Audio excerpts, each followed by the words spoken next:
Welcome to Twin Cities. Are you ready? Please welcome comedian, activist, co-creator of The Daily Show, and founder of Abortion Access Front, Minnesota's own Liz Winstead.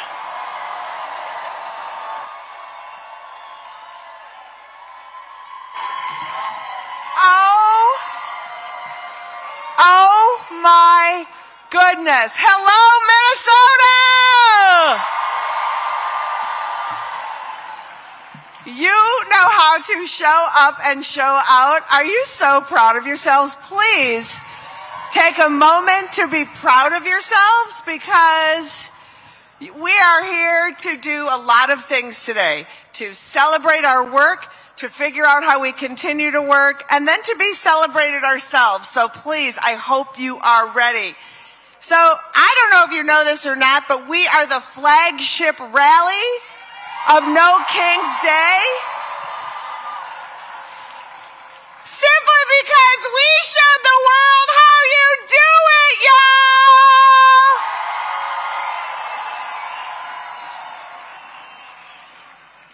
Why did they ever think they would mess with Minnesotans? I have no idea, because we are all from here, know here, have been here, and anybody who is from, look, let's be honest about ourselves. We are not the most welcoming in the best of times when people move here, right? You've had people move here because they got a job at Best Buy, and it's like, it's going to take you about 15 years to actually tell them your middle name. You really want to trust them. So when thugs show up wearing Carhartt, doing bad, we are like, oh, hell no. Goodbye.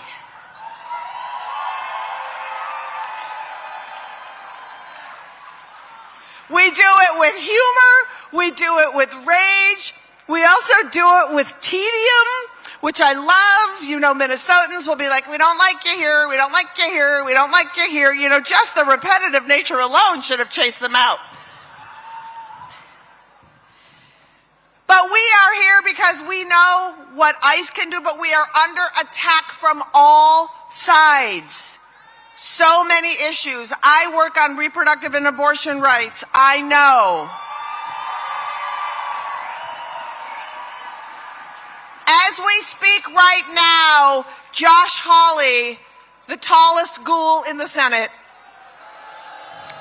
along with the FDA, are trying to use bunk studies to remove access to medication abortion. And let me tell you what, it's scary. I actually was thinking this morning, maybe we should rename the uterus ICE so it could have absolute immunity.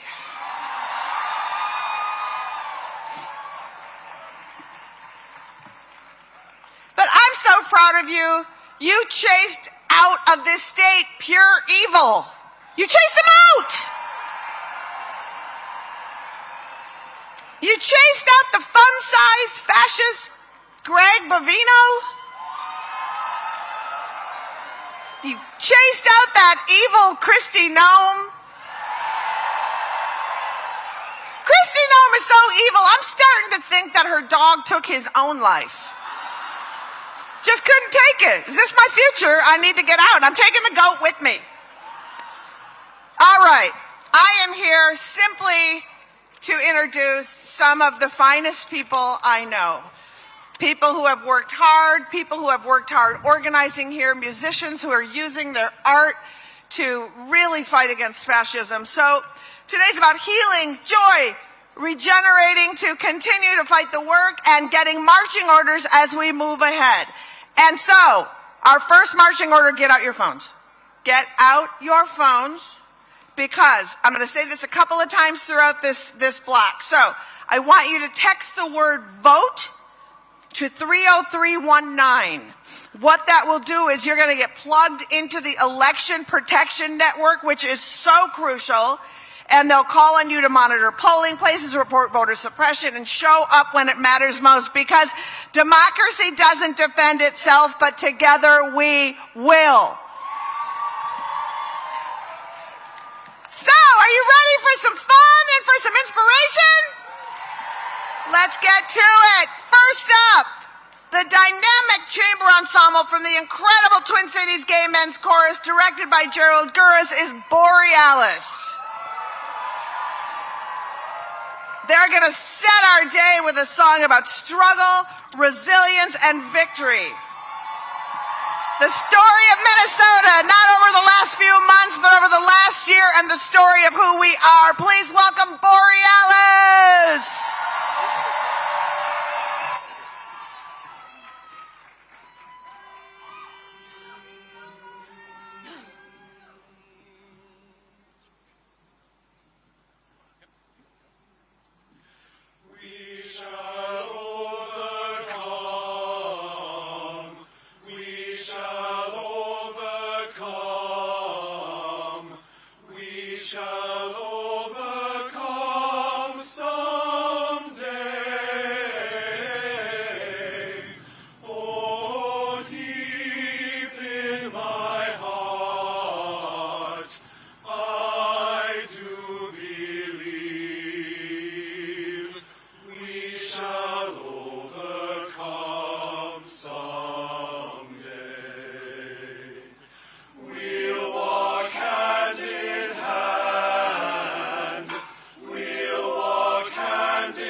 You can do better than that. Borealis, everybody!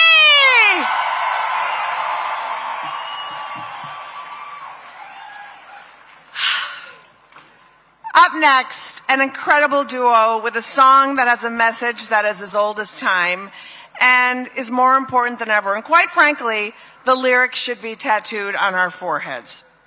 Please welcome Cashimana and Cashimana Petrus.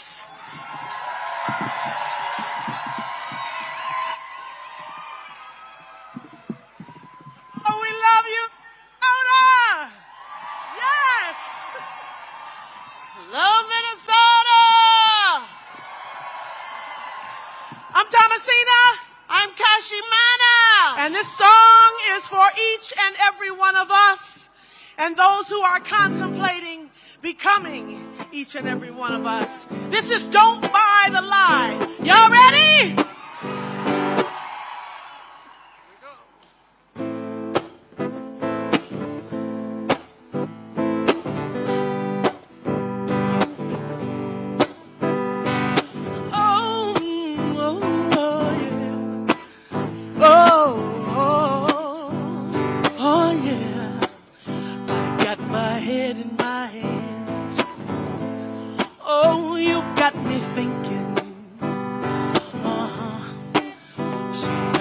Don't understand why you want me drinking. Oh no, I got my head in my hands. Oh, you got me fussing. 'Cause you done upped up my plans. Now you got me cussing. Tell me why you want me naked? Why you want me bruised? Why you want me frightened? Hopeless and confused. Don't buy the lie. It's gonna cost you too. When they hurt me, they hurt you. We're all connected. Can't you see? None of us are free till all of us are free. You don't care who I am. You don't wanna know me. You just wanna cause harm. Told the world you'd show me. You ignore what is true. Rather be blind than see me. But the shame is on you. 'Cause you can never own what's always been free. So afraid to face it. So afraid of truth. Motherlessness and hatred. What's this world coming to? Don't buy the lie. It's gonna cost you too. 'Cause when they hurt me, yeah, they hurt you. We're all connected. Oh yeah, can't you see? None of us are free. No, no, till all of us are free. I hold my heart in my hands, dreaming of what could be. A world with no violence, no one's going hungry. No, no, no one's in addictions. No one's dying young. No, every life is sacred, more sacred than your gun. Don't buy the lie. It's gonna cost you too. 'Cause when they hurt me, yeah, they hurt you. We're all connected. Oh yeah, can't you see? None of us are free. No, no, till all of us are free. None none of us are free. Oh, till all of us are free. Now you say it with us. None of us are free. Oh, till all of us are free. One more time. Yeah. None of us are free. Till all of us are free.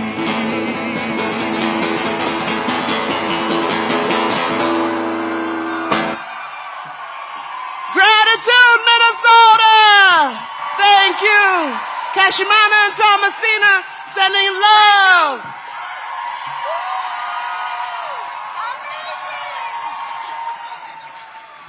Keep it going. We just have to extend that just a little bit more for Cashimana and Thomasina. Let's have it.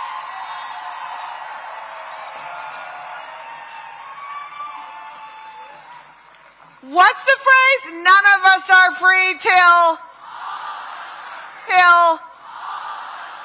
Once more. None of us are free till. Once more. None of us are free till. You take direction so well. I love it. Now, again, just a reminder, I'm going to keep saying this throughout the course of the thing. If you did not hear me the first time, pull out your phones. I need you to text the word vote to 30319 because every single person here today needs to be participating to make sure that our elections are not suppressed, people get to vote, and that in November, everybody who is voting is going to be able to make the change that we desperately want to see. You with me?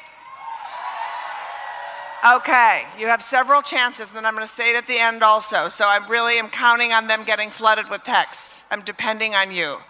I trust you. Are you people my friends? Okay, I love that about you.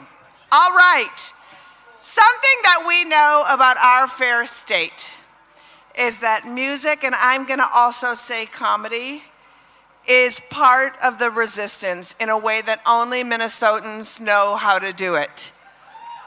From showing up joyfully with music to, let's say, hurling back massagers at ICE. We know how to show up. And this next act is one of the many musical acts who've responded to the ICE invasion with not by just writing songs, but by pivoting their energy toward their new mutual aid project called Spring is Coming. So please welcome Secret Rivers.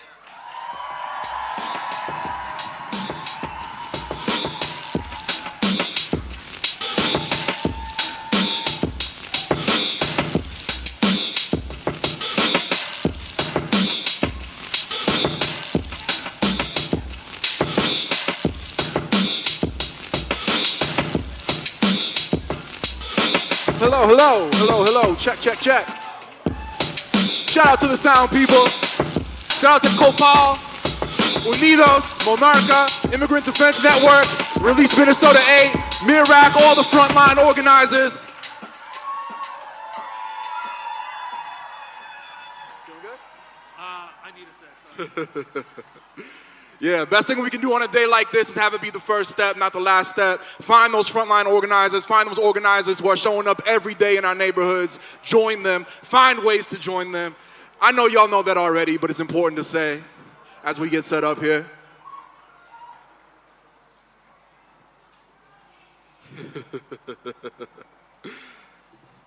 But we are Secret Rivers. The album is called Spring is Coming.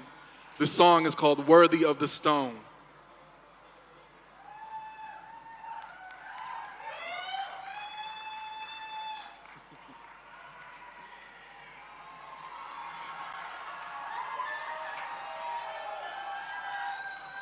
Thank you for that.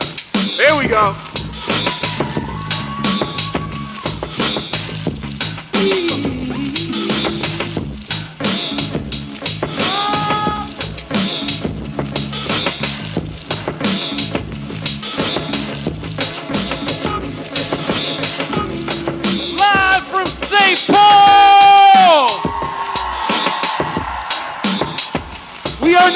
going to engage you in some call and response. In Minnesota, we show up for each other, we defend each other, we hold the line. But we don't just hold the line, we're also trying to push the lines forward. We're trying to build the world we want to live in. So the lyric here is very simple. When we say push the lines, we're asking you to say forward. Can we try that? Push the lines.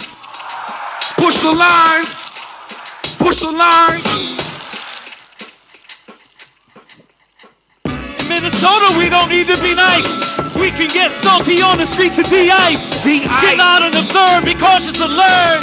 We melt ice with the salt of the earth. Yes, in Minnesota, we don't need to be nice. We can get salty on the streets of de-ice. Get out and observe, be cautious and learn. We melt ice with the salt of the earth. Yes. Yeah, push the lines. No kings, no bigots, no borders. Bootlickers should have listened when they told you. One does not simply walk into Minnesota. Behind the tear gas, the guns, the balaclavas, and the masks, they're scared of you. Scared of canned food and potlucks. Scared of whistles. Scared because they can't stop us. Scared of immigrants, black people, trans people. Scared of anyone who won't buy what they're selling. Everyone I love is a threat to power. In a country full of cowards, being brave is rebellion. No magic and no mystery. Just fighting stubbornness until it's victory. Signal chat, hot hands, Venmo, whistle team. A cold winter, but we're not the ones shivering. An injury to one is an injury to all. Understand me? They step up to your cousin, you run and go get your family. So when your city is green lit, you got every block rising up, climbing up that double helix. Clock in, no quitting time. The only border we respect is the picket line. Rent strike, general strike, wildcat, strike a match. Power to the people every single time. Push the lines forward. They can never control. Push the lines forward. What they don't understand. Push the lines forward. Slipping through their fingers like sand. Push the lines forward. And I don't believe in much. Push the lines forward. But I believe in us. Push the lines forward. In the sunless space, never ready, but we're ready. We're worthy of the stone. Less light, more heavy. Get your head right. Push the lines forward. Get your heart right. Push the lines forward. Look what we create. This is another waveline. Push the lines. Get your head right. Push the lines. Get your heart right. Push the lines. Look what we create. This is another waveline. See more perspective. Rebellions are built on hope, cause action follows, draws on and inspires our tomorrows. I am the Kyber superconductor, laser focus through your conductors. No band leader, just rock with the orchestra, or else with ghosts. Hasta la próxima. Phantom medicine, where they be fencing in everywhere at once, because we are the mess they're in. New definition of la raza cósmica. Span a firmament to shine a glow on y'all. Save the world before we need to save the galaxies. Odds are half full, half let's see. Authority is brittle. We got the tools. We are the fuel. We planted the seeds, tended the trees. Growing toward a sunrise we may yet see. There is only one way out. Stone and sky, you're coming home to yourself, so run wild. There is only one way out. The deadlift us, you're coming home to yourself.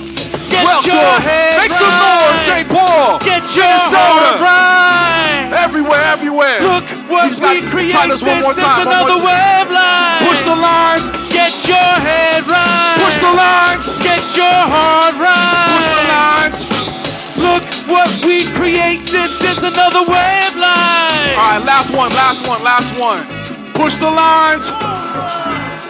Push the lines.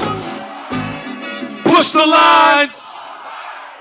Push the lines. Spring is coming.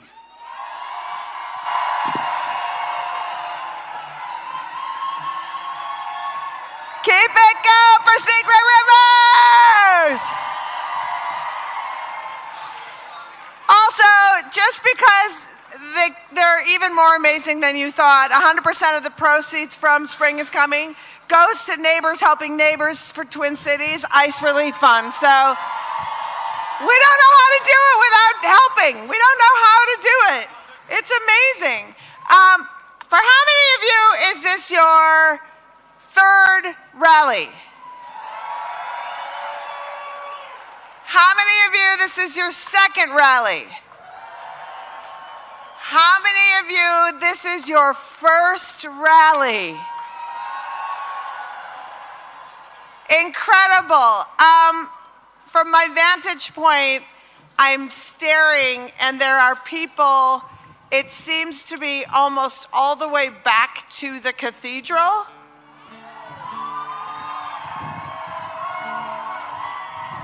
I just want to also give a shout out to those who making a journey like this today.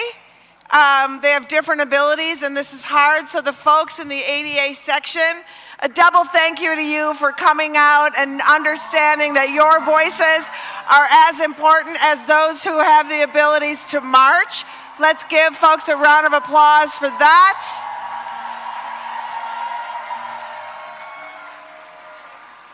Because again, Minnesotans know how to take care of our own. And when I say our own, I do not mean we exclude anyone. No one's rights are on the chopping block. We have to make that commitment to ourselves, that we will stand with our whole chest, no matter who's under attack, whether that's black folks, brown folks, immigrants, queer folks, and trans folks.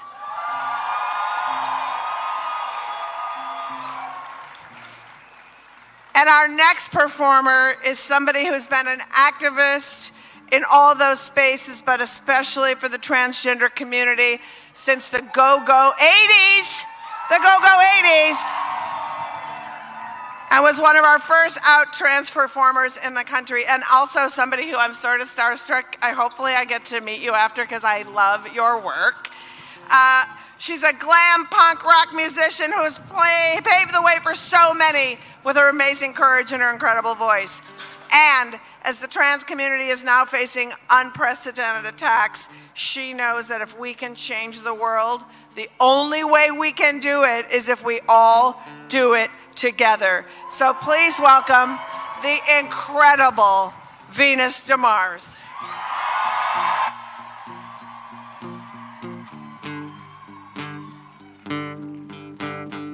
Take my hand, take my shoulder. I understand. I can hold you. I know you can. You're something bolder. There is no plan, and it's getting colder.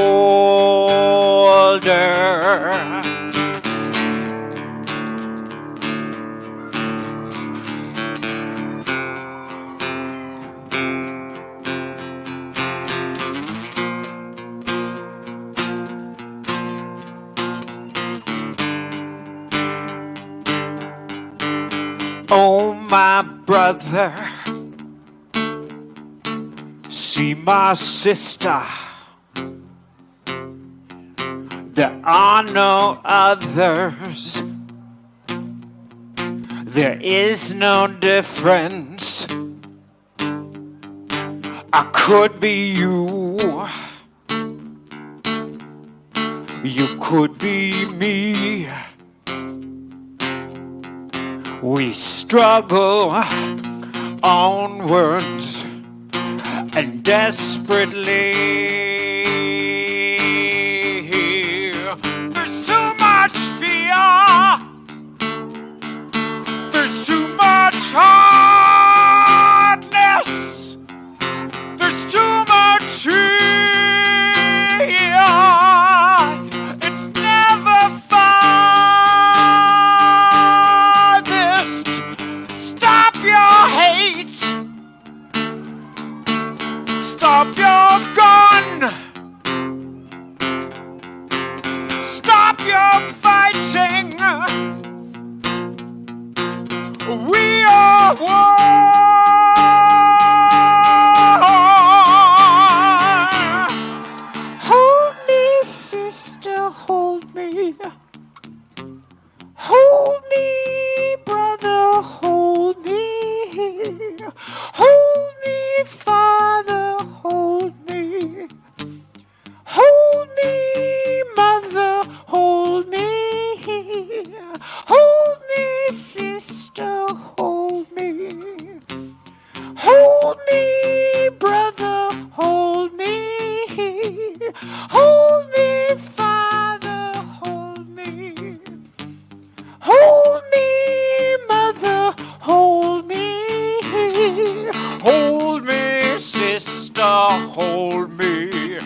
hold me. Hold me, Father, hold me. Hold me, Mother, hold me. Hold me, sister, hold me. Hold me, brother, hold me. Hold me, Father, hold me. Hold me, Mother. Carry me.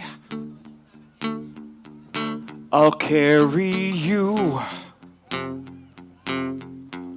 We could be stronger. We could be true. Make me wise.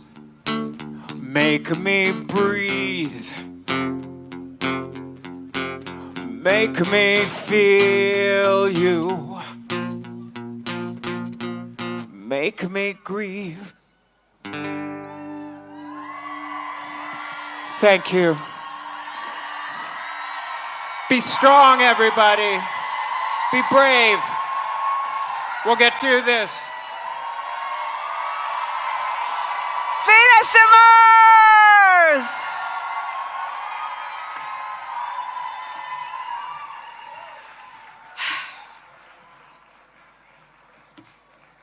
So apparently everybody wanted to be here today on planet Earth and couldn't be. So one such human decided to record a love letter to our fair state.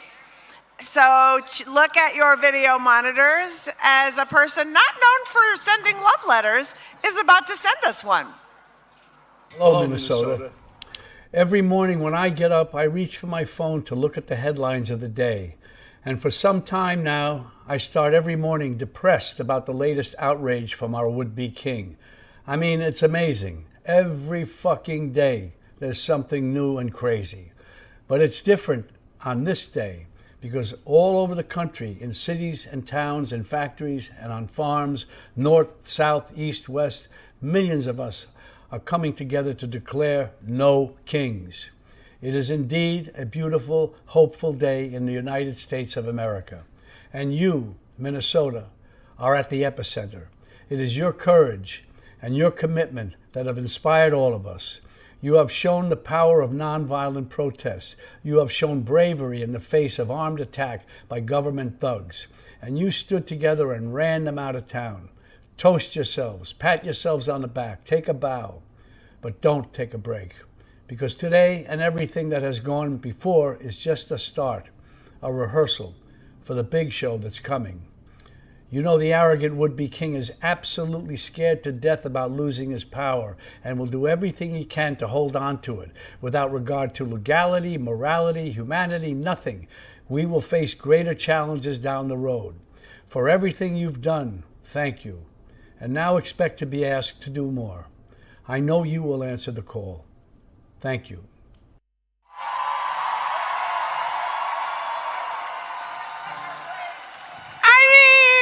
Bobby D. Like he took time out from putting a body in the trunk to say Minnesota doing a great job. Like I feel like we're winning at life. Are you having fun? Are you fired up? Say yeah! Are you ready to continue the work? Say hell yeah! Hell yeah! Are you ready to get new marching orders and run with them? Say hell to the yeah! Hell to the yeah! Very good. Okay, you know what I'm going to say now. Every time I give you a little that, pull out your phones. People, I need to know. I need to get a text from Wintana that said she was flooded with people texting. So I need you to text the word vote to 30319 so that we can be literally monitoring and ensuring that we have fair elections. Because if everybody gets to vote, we can turn this shit back around. There, I swore. It's my one swear. And now, oh my God, one of my favorite performers. with the greatest story of anybody. So, a few years back, when Pete Seeger was told that Larry Long was often referred to as the Pete Seeger of Minnesota, Pete Seeger kind of laughed and said, you know, I'd be proud to be known as the Larry Long of New York. So please welcome, with special guests, Jacqueline Oltan, Joe Savage, and Thomasita Petrus, the Minnesota treasure, also known as Larry Long. Larry, take it. Minnesota! Repeat after me, Minnesota! Minnesota! My home! My home! Minnesota! Minnesota! My home! My home! I've never been more proud than now to be a Minnesotan. Yeah! In our Longfellow community on the south side of Minneapolis, our neighbors throughout the surge have been bringing food to families that are sheltered, driving children to school, getting them home safely, and protecting them with whistles and observances. Minnesota. Yeah. Our forefathers and foremothers fought to defeat fascism, and now it's up to us.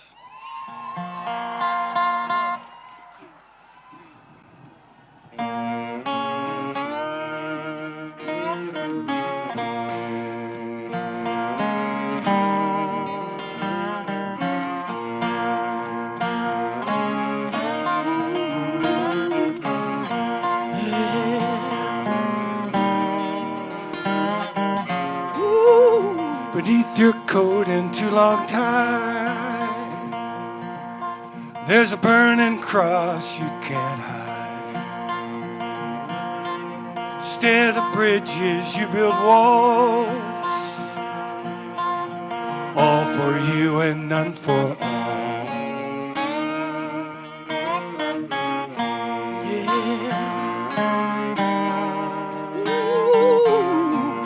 It's white sheets in the White House, everybody's singing shout. White sheets in the White House, time to drive them white sheets out. Yeah,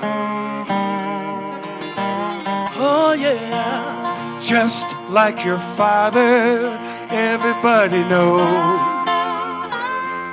dividing us on racial lines with your old friend Jim Crow. Oh, Lord, yeah. Oh, yeah. White sheets in the White House, everybody's screaming shout. White sheets in the White House, time to drive them white sheets out.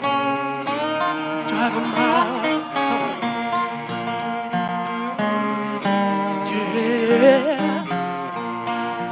If you lie long enough and big enough, it's true. As you know, you have shown, some will follow you.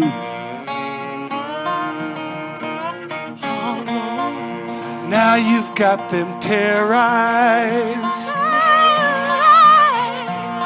afraid we'll be occupied by someone darker than you, a migrant Muslim, you know who. Help me out here we go. Yeah. Oh, it's white sheets in the White House, everybody's screaming shout. White sheets in the White House, time to drive them white sheets out.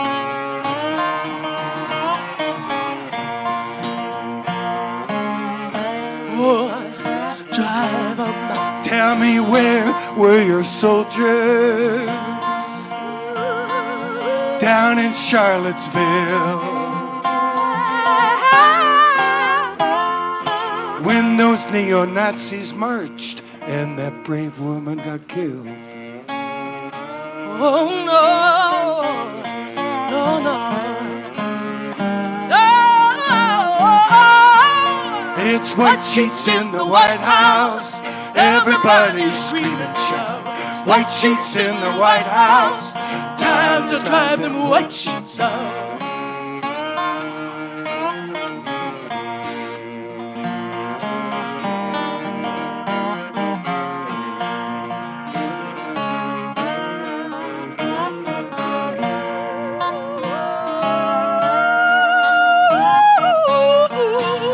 Emotions are rising. Fires raging on the hill. Fires raging. The rich keep getting tax cuts while we foot the bill. Oh, no more. No, no, no more. No more. No, no. Let's build a wall around you. Make you pay for it too.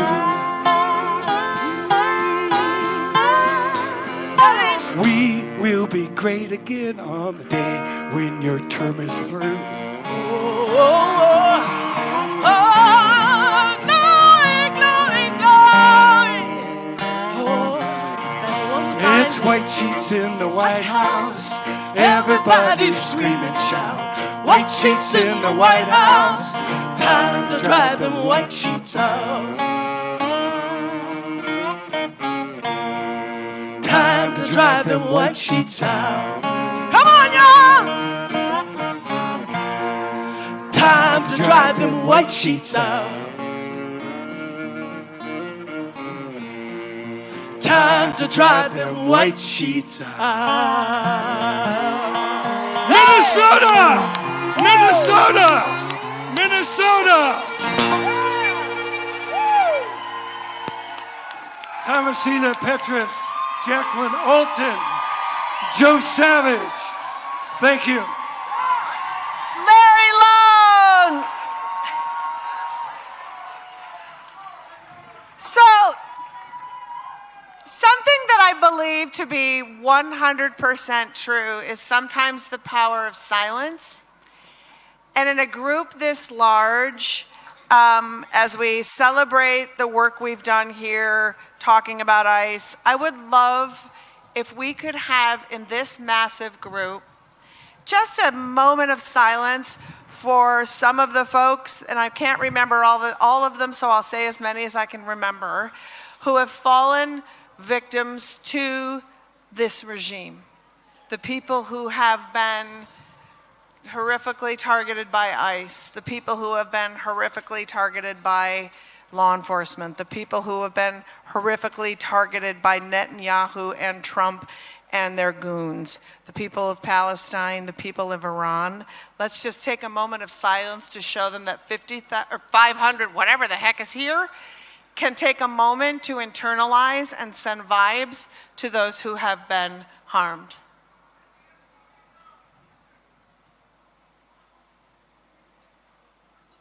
And that is why Minnesota is great. Thank you for taking that time, and thank you for recognizing those that we're fighting for.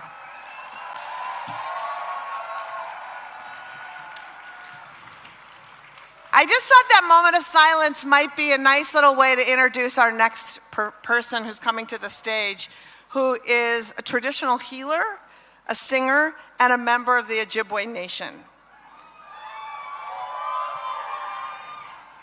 And her performance today is a healing song that she wrote 10 years ago in the Ojibwe language, and it holds really special meaning because it's the first time that it's being performed for the public outside of an indigenous community.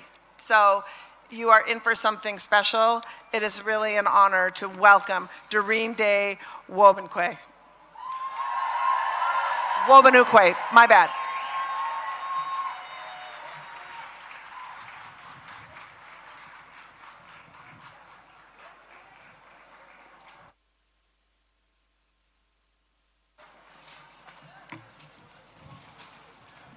Dorene's coming up shortly, so until that happens, how are we all doing? Do we have after plans, march, drinks? Where should we go? What? Let's make a plan, you guys. I don't know. What are we doing? Okay, great. Oh, I see. Okay, it's different. I'm sorry. Look at me making a mistake. You know what? That's on me. But you were all great, and we're coming back. So let's do it. Okay. All right. I'm just moving along then to my speech. Are you ready? Change of plans. The cast of Hamilton. No, I'm kidding. Oh, I'm reading this all wrong. So often, we have so many tireless legal advocates defending us as we fight for our civil and constitutional rights. And there is no organization that fights more tirelessly than the ACLU and the ACLU of Minnesota.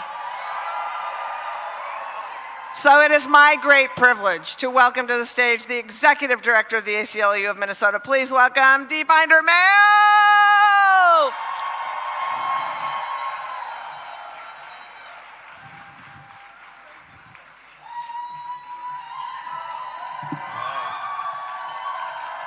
All right.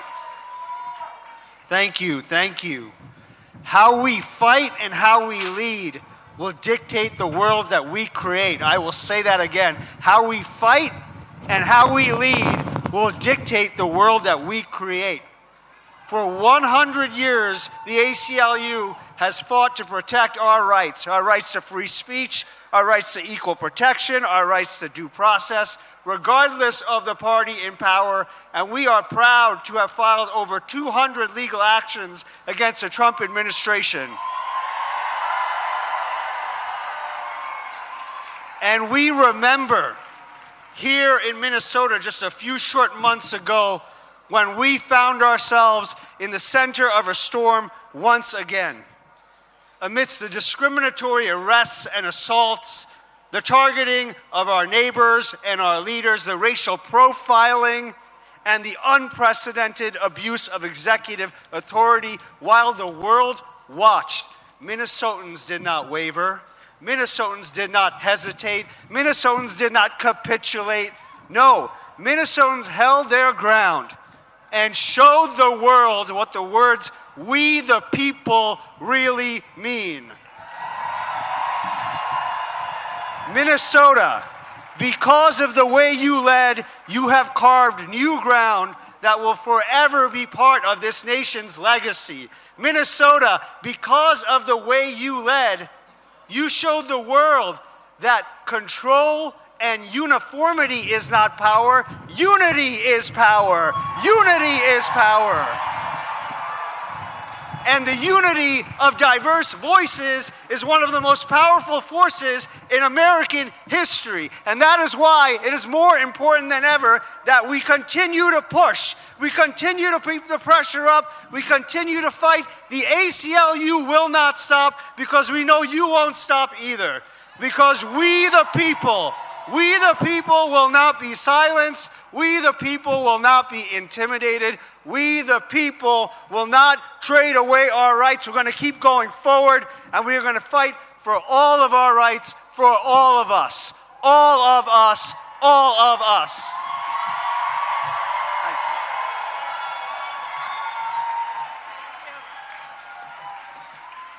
Keep it going!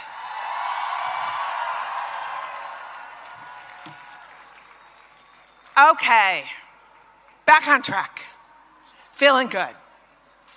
Our next guest is an Ojibwe poet enrolled at Turtle Mountain and the inaugural Poet Laureate of Minneapolis. As curator, editor, and teacher, she edited New Poets of Native Nations and co-edited the 2025 publication Boundless: Abundance in Native American Art and Literature. Please welcome Heid Erdrich.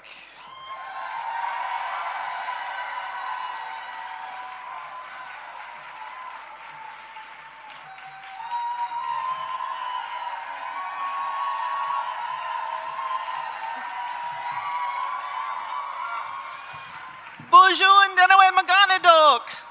Bujunisha Nishnabedok. I am not Wabanakwe Dorene Day, but I am a proud Anishinaabe, and I am going to read to you from my current project, a crowdsourced poem on justice.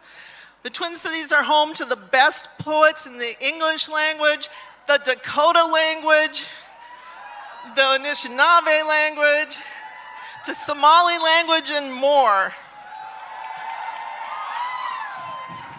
In the past months, poets here have spoken truth to power, and like so many of us, poets pack boxes of groceries, give rides, cover rent. Maybe a few of us threw dildos at the Whipple building. Poets have protected and observed and shared their words to raise funds. One poet stood up and was struck down. Hold steady. The words of poets are marching through these days. Gwendolyn Brooks' words, hand-printed on a poster. We are each other's business. We are each other's magnitude and bond. Found that day, our collective breath made a cloud in sub-zero Minneapolis on a march. Pushed to the ground and bound in plastic handcuffs by the soldiers of the state. Lakota poet and activist John Trudell's words march from 1981 through me to you. Little did they understand, he said, squatting down on the ground, they placed me with my power. The words of poets are marching with us in these days, and the crushing beat of a poet silenced too. When a young person asks me, what do we do? I tell them, hold steady. Steady, my beloveds. Touch the ground you come from or came to. Ground our power in Earth's love of us. Let her rock us while we hold steady. When we must move, then we must march. March steady until it's just us. This has been a poetry service announcement.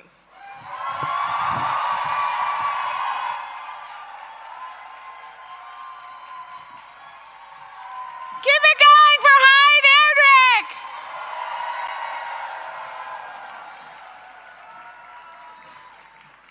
You know, one thing that doesn't get mentioned enough when we talk about Minnesota and our resilience and what we do is the fact that not only do we think of everything, the second we hear that there's something in a place that needs to get filled or a space that needs help, we don't say, that's not the thing I want to do. We just show up in the right clothes and we do it. And I just want, since there's cameras here and the nation is watching the stream, I want people to know that if you want to act like Minnesota, or you think, Minnesota's a model, what can I do? Well, you can check your ego about what you want to do and listen to the leadership, and when they tell you what they need done, you do that. And you pay enough attention to the amazing organizers who've been on the ground, who actually have the information, who've already done the work, instead of starting your own. Oftentimes when you're like, who's doing it? It's like someone. You just need to learn who, and then you need to be the pack mule in the fight that they have been doing and organizing, because let me tell you what we need is pack mules, because there's brilliant minds and brilliant leaders in this community who oftentimes are putting up the folding chairs when they should be literally strategizing, because that's their strong suit. So be the folding chairs people, be the I'll bring donuts people for the brilliant minds who are actually making this train run. And on that note, I'm going to bring up some really brilliant minds who helped organize this entire day across the country and the world. They are tireless humans. Some I have met just recently and I so admire. Some I've met today. Some whose work I've admired from afar. But you're so lucky to have them here today to speak to you about what you've done, and more importantly, where we need to go and what we need to do. So remember what I said just 2 seconds ago about when they tell you, do that. Do that thing. So please welcome to the stage the organizers of this incredible movement. Oh my gosh, wind. Sorry. Co-executive directors of Indivisible, Leah Greenberg and Ezra Levin. The 5051 National Coordinator, Sarah Parker. Executive Director of Move On, Katie Bethel. And President of Public Citizen, Rob Weissman. Bring them up, everybody!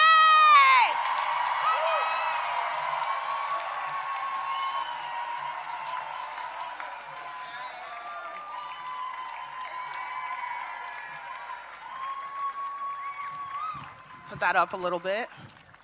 My name is Sarah Parker, and I'm the Executive Director of Voices of Florida Fund and a National Coordinator of 5051. I am honored to be here among heroes, and I mean you, the locals standing in front of me today. I want to use this moment to honor you, every single one of you who took part in the resistance in any small way. You are the heroes in this story. You turned the cameras back on them, and you put your life on the line. Across the country, people are building power. People are building community. And every time this administration swings, we will grow stronger.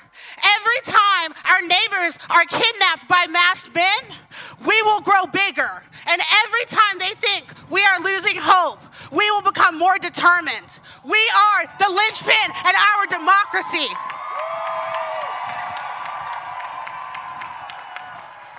No Kings is calling for people just like you across the country to continue to build local power and those networks, to protect your neighbors and stand up and fight back. If there's anything I've learned living in Florida, you can't cede a damn inch to this authoritarian administration and to a man who has an ego of a king and the temperament of a child. We will not give in. We will not give up. They tried to control the narrative, and we are taking it back. The truth is immutable. We were never the villains in this story. They have always been. We demand accountability. We demand an end to reckless masked men terrorizing our neighborhoods. We demand an end to abortion bans. We demand justice and peace for our Black, brown, and LGBTQIA communities. And we demand free and fair elections. And right now, we demand an end to this reckless, illegal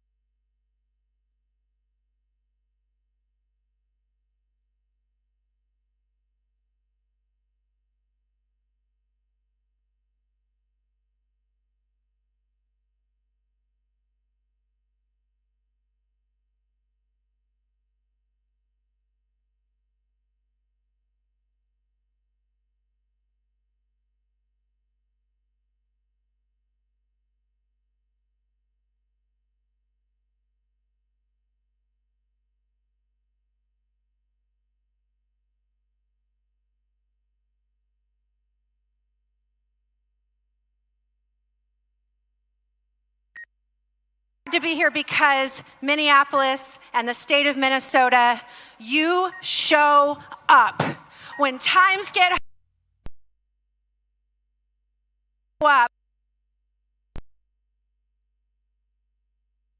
by your example, there are millions of people who need to hear from you what we do when tyrants speak up. What do? We show up. I want to hear you say it. Show up. Minnesota knows what we need to do, and we need to tell the nation right now, because there are people who feel helpless. There are people who feel scared. There are people who feel like showing up doesn't make a difference.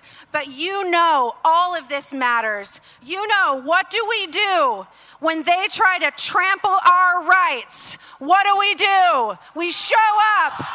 When they try to steal the election, what are we going to do? When they declare illegal wars, what do? Now Now, I want to tell you about some people who are showing up right now today for this No Kings community. There are thousands of volunteers who have given tens of thousands of hours to be safety officers, marshals, who are making sure that our events today reflect the peaceful democracy of harmony and love that we want to see in America today. I want them to hear you coast to coast. Thank you, volunteers, for all you're doing to make No Kings happen. Thank you for showing up.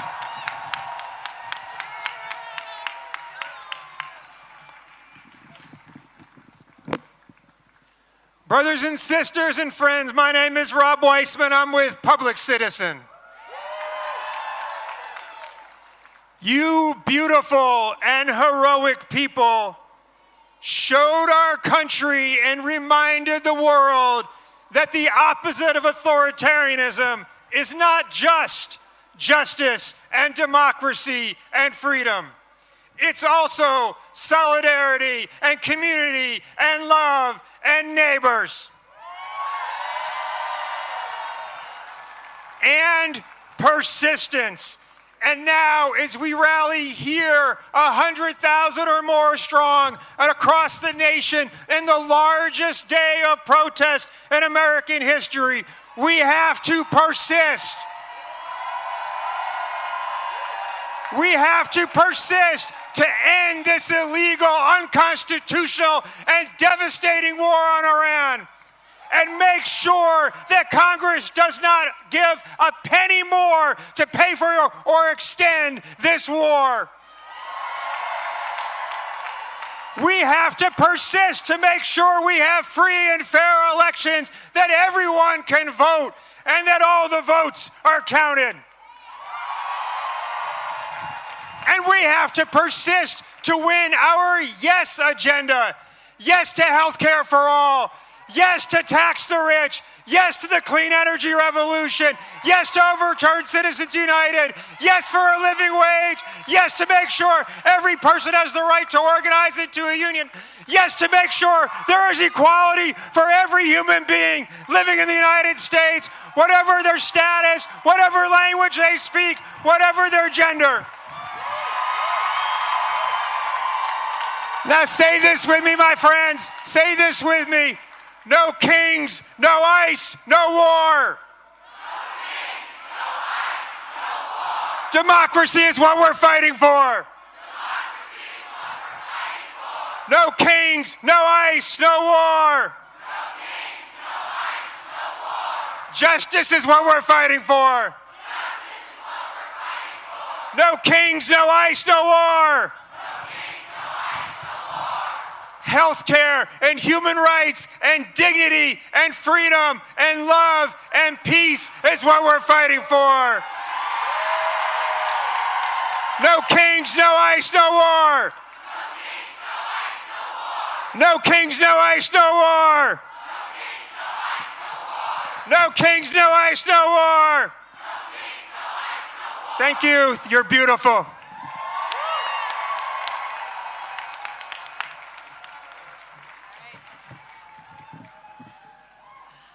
Hi, Minnesota. It is incredible to be here with you today. I'm Leah. Hey, and I'm Leah's husband, Ezra. This is our wedding anniversary. And we are proud to support a movement of thousands of local indivisible groups across the country building power on their home turf, including the incredible groups of Minnesota. Now, today is historic. We are seeing 3,300 protests across every state and congressional district in America standing up to say we have no king. But Minnesota, of all people, you know that it takes more than one day of protest to defeat fascism. It is going to take relentless, determined, creative organizing to protect our neighbors and to stand for our rights. The nation learned that from you. We learned it from every Minnesotan who stood up to protect their neighbors. We learned it from everyone who went out after the shootings, the murders of Alex Preddy and Renee Good, from everyone who came out after the murder of Melissa Hortman, to say that fear won't win, hate won't win, that in Minnesota you protect your neighbors and you stand up for democracy. Woo. Now, if there is anything we know about would-be dictators, it is that when they start to lose their grip, they get even more dangerous. They escalate, they invade, they attack. Donald Trump is facing down a midterm election that he knows he is going to lose because people hate this mad king business. Woo. And so what is he going to do? He's going to try to steal it. But he's going to fail because we are going to stop him. That's right. Woo. So for the 100,000 Twin Cities residents in the crowd right now, we have an ask to share on behalf of our friends at Indivisible Twin Cities. Text pledge 30319. Text pledge to 30319 to take the Pledge of Resistance with Indivisible Twin Cities and say you're ready to show up and mobilize in the event of election sabotage. Woo. Ah. Sorry, folks, I'm back. This is the largest protest in Minnesota history. Good job, everybody. Now, if you know anything about Indivisible, we have a real bias towards action. So we're going to give you some actions. Leah just gave you one action for everybody in the Twin Cities. There are millions of people watching now. And for the millions of people around the country, around the globe, we've got to work in concert with the Minnesotans. When Trump tries to sabotage the midterms, we need to match the depth of the organizing that we've seen here in Minnesota with the breadth of the organizing we're seeing all over the world for No Kings 3. So what does that mean? Let's get specific. I want everybody here to put this on your calendar. The next major national action of this movement is not just going to be another protest. It is a tactical escalation. An escalation. It is an economic show of force inspired by Minnesota's own Day of Truth and Action.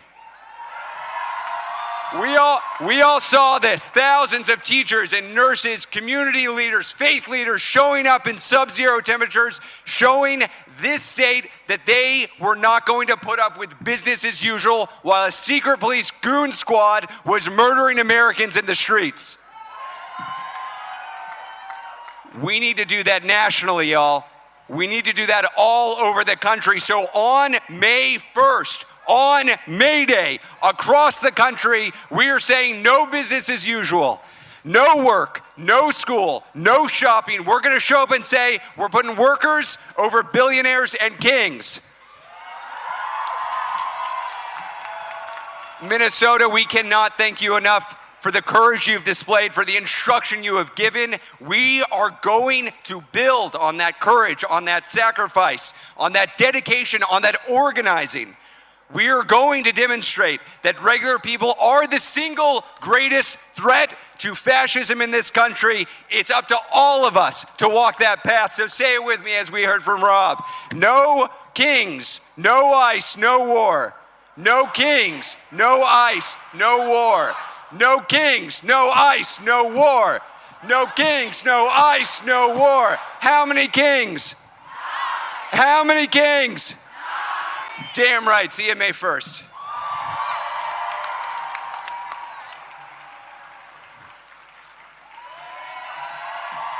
Keep it going! These folks are not messing around. All right. We're going to do a redo because I was out of order and now I'm back in order. It's hard. This is hard, y'all. You know, brain fog, old, menopause. Give me a break.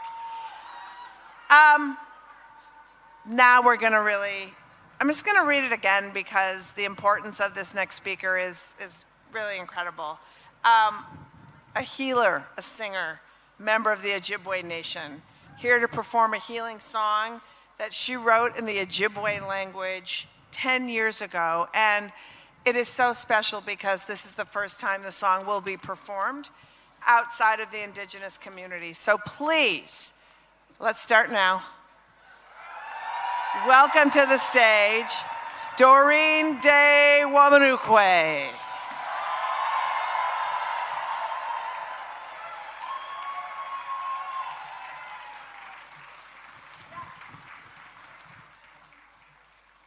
Dorene de Wamanukwe, let's hear it!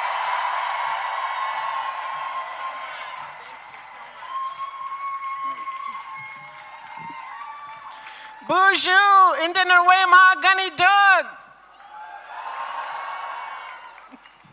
Wabanokwe Indishinakaz, Wabajeshi and Tu Dame, Aberdeen Aikwa Kape Medeo.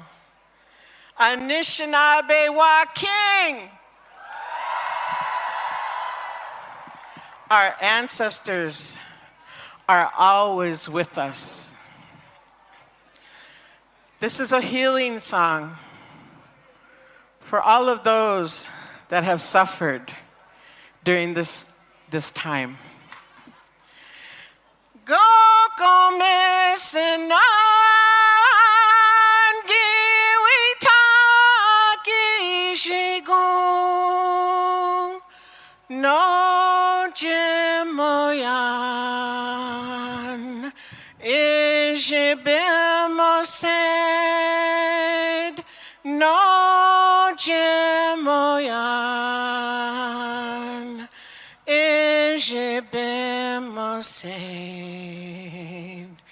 ishibimosed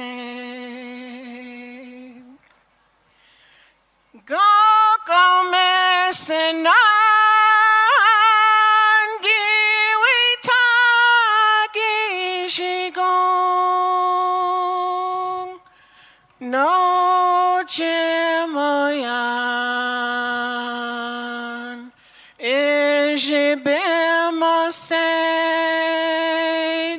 no jimoyan ishibimosed ishibimosed go come sinan giwitaki shigung no jimoyan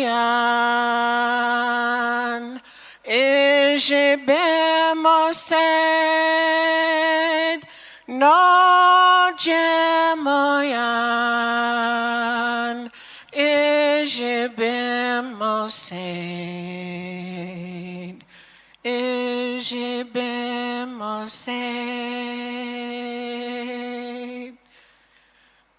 go come sinan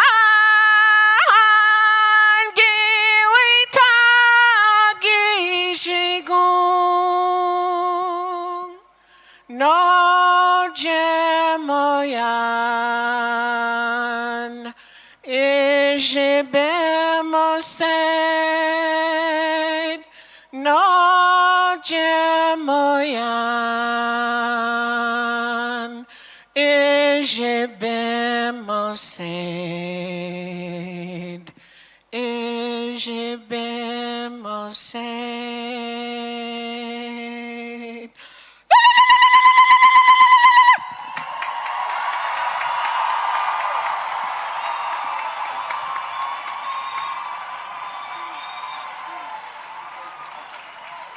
Dorene de Wamanukwe!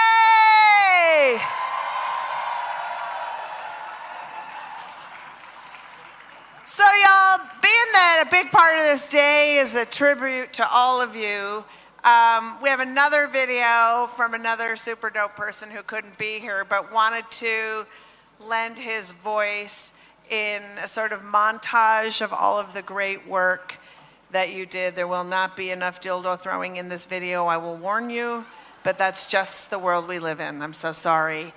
So please take a look at yourselves and see how amazing it really is.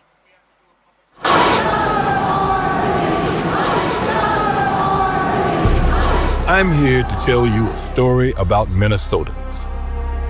A story about Renee Nicole Good, a mom who wrote poems and had sparkles coming out of her pores. She had whistles. They had guns. A story about Alex Pretty, an ICU nurse who cared for American veterans. Someone who wanted to make a difference in the world and spent his last moments protecting a woman targeted by ICE. A story about Liam Conejo Ramos and his father, Adrian Conejo Arias, a preschooler with a Spider-Man backpack and a blue bunny hat, and his father, who were only trying to get to school. A story about all the people nationwide who have died at the hands of ICE. The thousands in Minnesota and across the country who have been hiding in their homes for months, afraid of being taken by ICE. The hundreds of thousands separated from their families, trapped in detention centers, or deported and dreaming of a way back home. Heartbreaking stories meant to exhaust us into submission. But not you, Minnesota. This is a story about a revolution starting in Minnesota. When your neighbors are being attacked and your communities are being targeted, you don't give up. You don't look away. You don't back down. You showed up.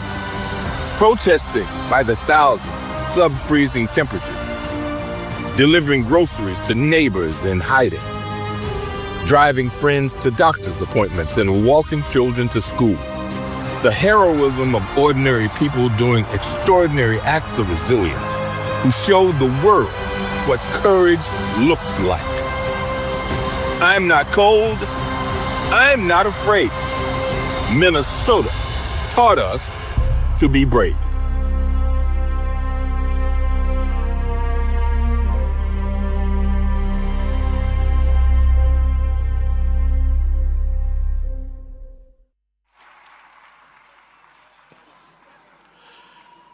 May I have your attention for an important public safety announcement.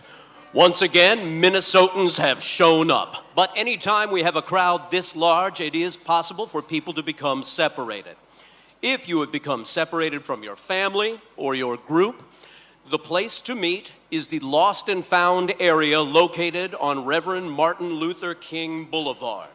As you face the Capitol, Reverend Martin Luther King Boulevard is the street to your left. That is where you should go and where you should direct people who are lost. Thank you all for making this a safe event for everyone. And now, are you ready to continue with No Kings 3? We are proud to welcome to the stage organizer, activist, and movement strategist, Ashley Woodard Henderson.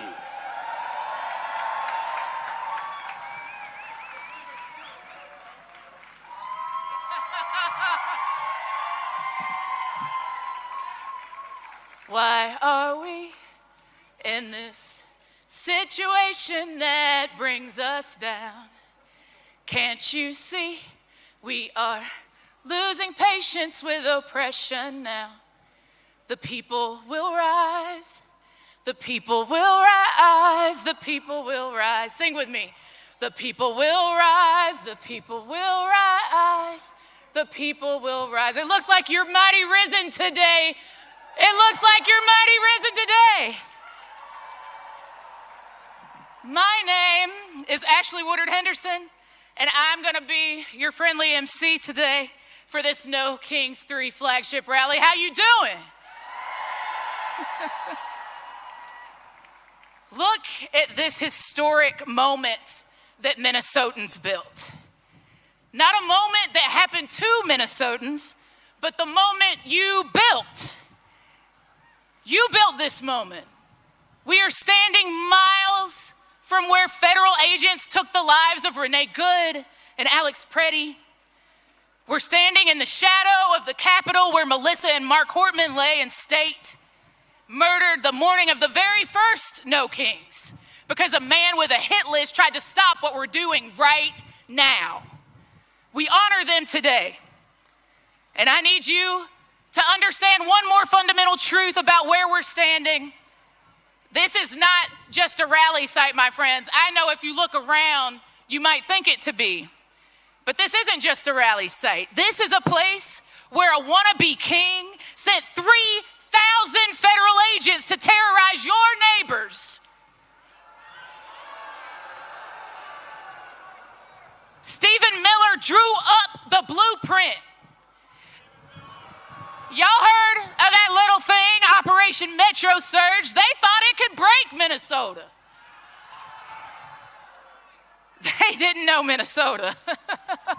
They didn't know Minnesota. They didn't know the immigrant families and labor unions, faith leaders and soccer moms, retirees and young people would lock arms and say, not our neighbors. Not our city. Not our state, not here. Y'all, you didn't just resist. You didn't just show up, you organized. You built phone trees and legal clinics. Y'all built sanctuary networks. You showed up in 10 below 0 degree weather. You came out when they had pepper spray and tear gas and bullets. You came back the next day and the day after that and the day after that, and guess what? The whole damn country told them to leave.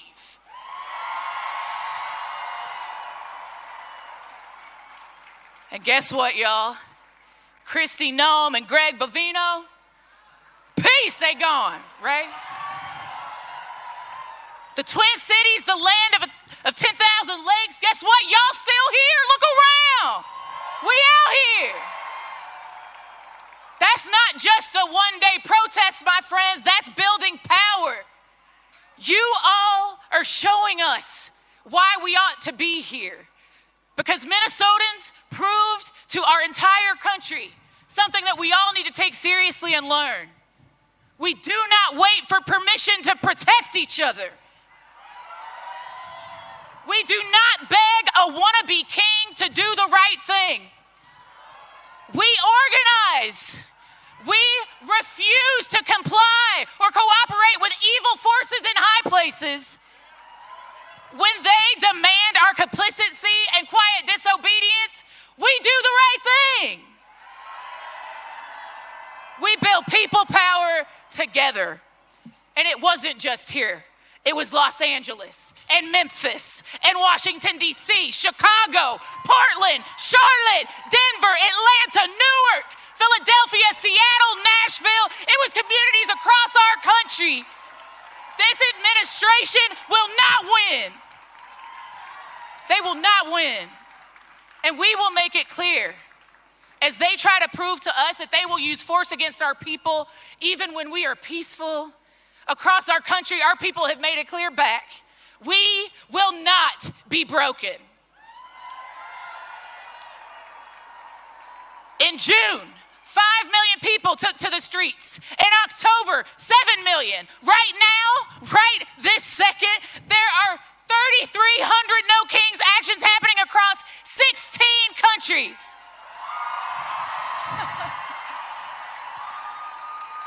Y'all, there are No Kings protests on every continent except for Antarctica. They'll catch up. Let me say this again. Nearly every continent on earth is with us. They're out there right now because of what you showed them, Minnesota. So today, we celebrate that.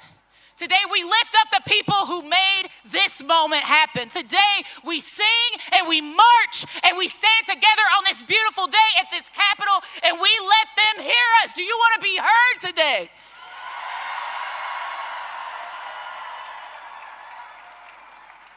Now, y'all know me because y'all been on the mass calls. I have to keep it honest with you. And you know I'm going to keep it real with you today and tomorrow. Today is not the finish line, my friends. How many of y'all, it's your first No Kings? Holler at me if it's your first No Kings. I see you. Welcome. Today is not the end of our work. Today is the beginning. Today is the proof of concept.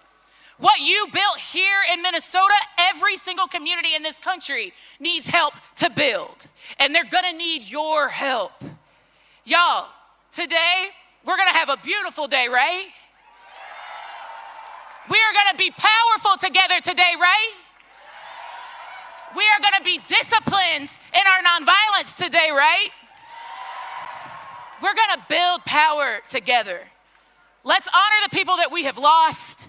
Let's celebrate the people who are still fighting, like each and every one of you.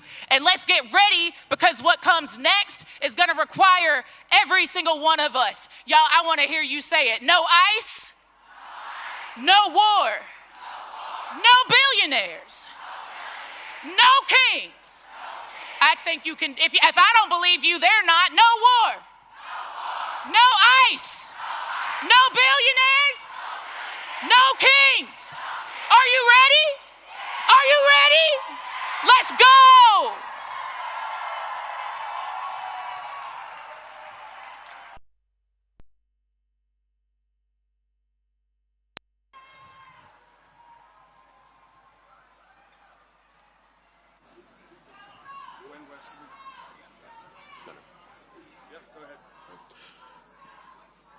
Please welcome to the stage Gwen Westerman, Minister Janae Bates, Imam Makram El-Amin, and Rabbi Ariel Lekich Rosenberg.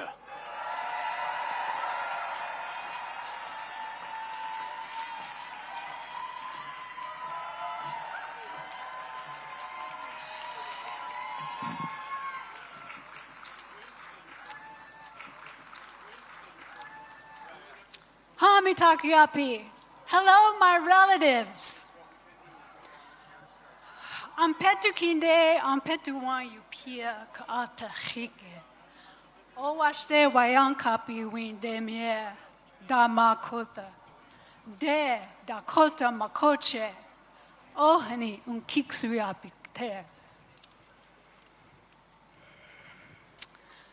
This is for Renee and Liam and Alex and the thousands of others whose names we don't have with us today.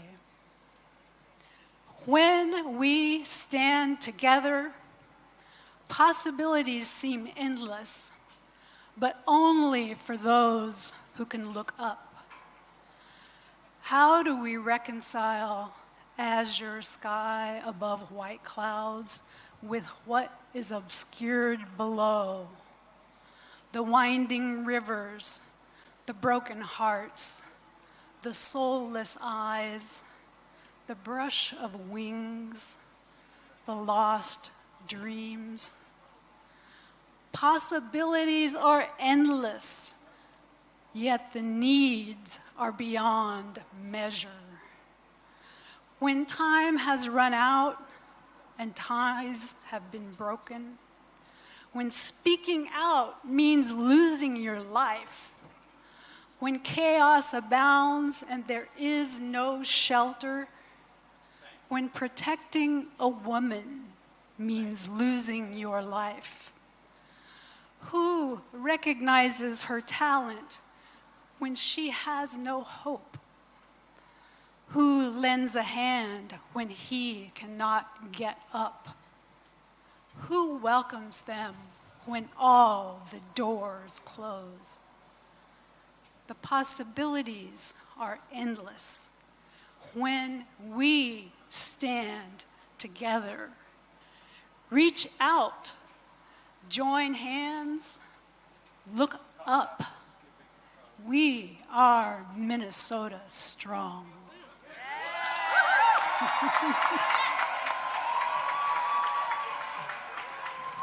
Thank you, Gwen.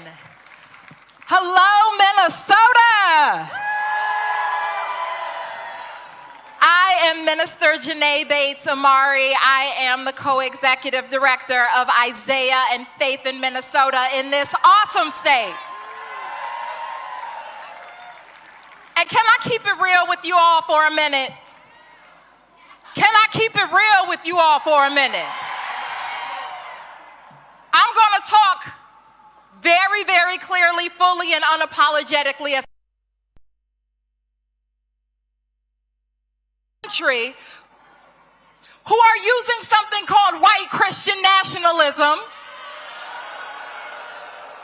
And right now we are in the Lenten season. We are getting ready to celebrate tomorrow, Palm Sunday. And on Palm Sunday, there were 2 processions that happened. There was one that we hear about with Jesus on a donkey, but there was another with Pontius Pilate and Caesar, who declared himself as king, who tried to hold down the people of that time, who tried to tell us that we do not deserve better, who tried to oppress people with cruelty, who tried to tax people and take their wages and use them for things that were not about feeding the hungry, that were not about healing the sick, that were not about caring for the poor, that were not about loving thy neighbor. And that is what we who call ourselves Christians are supposed to do.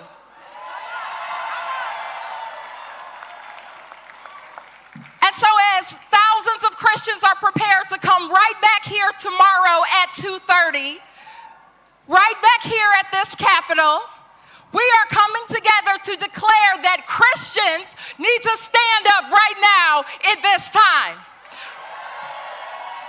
That's right. Christians, especially in Minnesota, and Minnesotans across race and faith, have gotten to bear witness something great here. We have witnessed some horror and some terror and some harm and some abductions and some killing. But we've also witnessed what it means to love thy neighbor and to live that sermon out loud. And so my prayer for all of us Minnesotans, and the invocation in this moment, is that we take seriously our responsibility, that it is on us, that we have agency, that we get to decide what liberation is, and there is certainly no king in no White House who will do that for us. So I hope that I get to see many of you right back here tomorrow at 2:30 at this Capitol. But I also hope and pray that we continue to move our feet, because we may have won a battle, but we're going to win the greatest of all time, because Minnesotans are going to be that North Star. Minnesotans are going to be the one that become the light. We are going to be the ones to show this country how a neighbor loves their neighbor.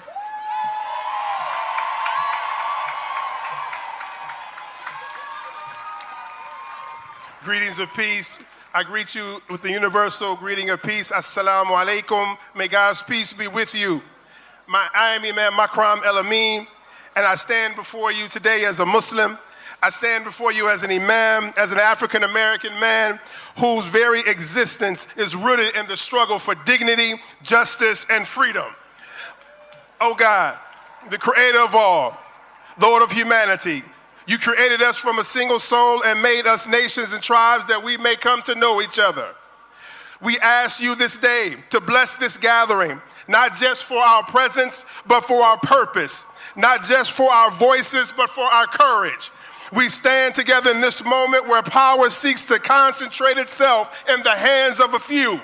Where fear is used to divide neighbor from neighbor, where the language of domination is dressed up as order. But we know better. We have seen this before. We carry the memory of oppression in our very bones. And we also carry the legacy of resistance in our spirits. Oh God, strengthen us to speak truth to power, not with hatred, but with clarity, not with violence, but with unwavering convictions. Let us not be intimidated by the machinery of authoritarianism, nor seduced by the comfort of silence. May us all people stand together for justice even when it's inconvenient.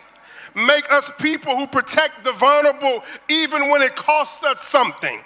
Make us people who refuse to bow to any king except for you. And while we stand firm, oh God, strengthen our hearts towards one another. In this interfaith gathering, remind us that our diversity is not weakness, it is our witness. Together, Muslims, Christians, Jewish people, and people of consciousness will form a moral arc that no regime can permanently bend away from justice. Oh God, raise us to a higher level today. Let us be a just rally, not just a rally, but a renewal of our commitment to each other, a renewal of our belief that justice is still possible, a renewal of their courage to build a nation lives in its highest ideals. And when history remembers this moment, Let it be said that we did not shrink, we stood. We did not divide, we united. We did not despair, we believed. May God bless you all. God protect this city, and God protect all of those who are working for justice, dignity, and peace. Amen.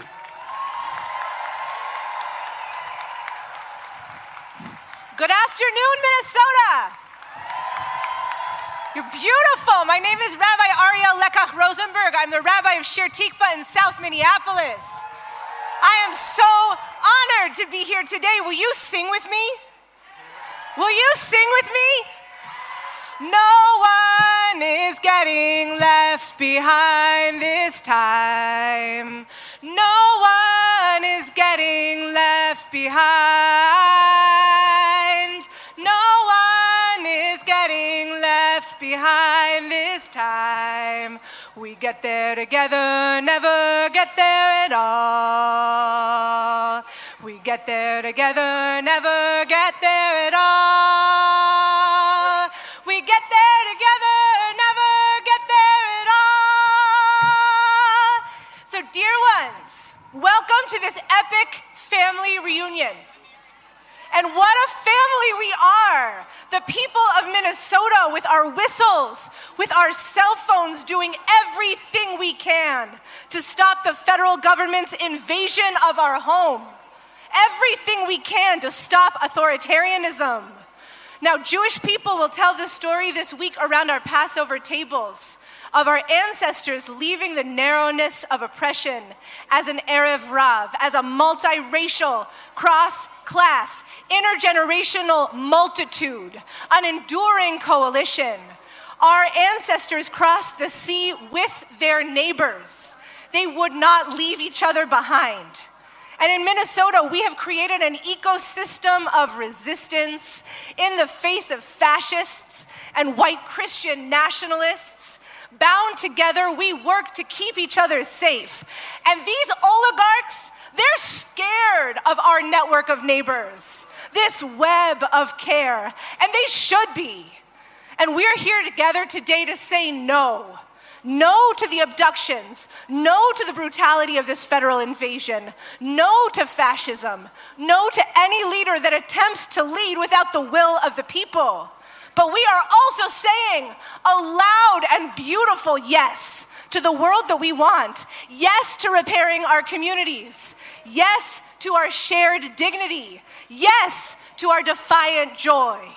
So Holy One, be with us now, this irrepressible coalition, calling on our neighbors across the country and around the world to join us, to show up with the strength of our no and the chutzpah and the vitality of our yes, that we might build a world founded on a transformative love for one another that gives us the strength to oppose the forces of domination.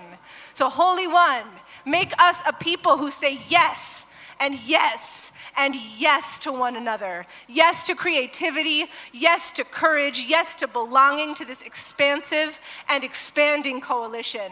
No one is getting left behind this time. We get there together or never get there at all.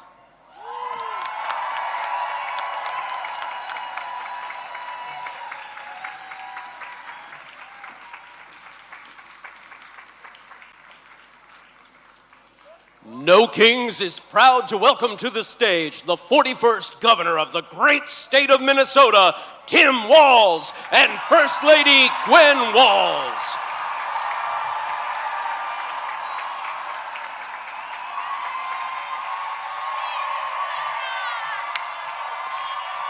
Wow.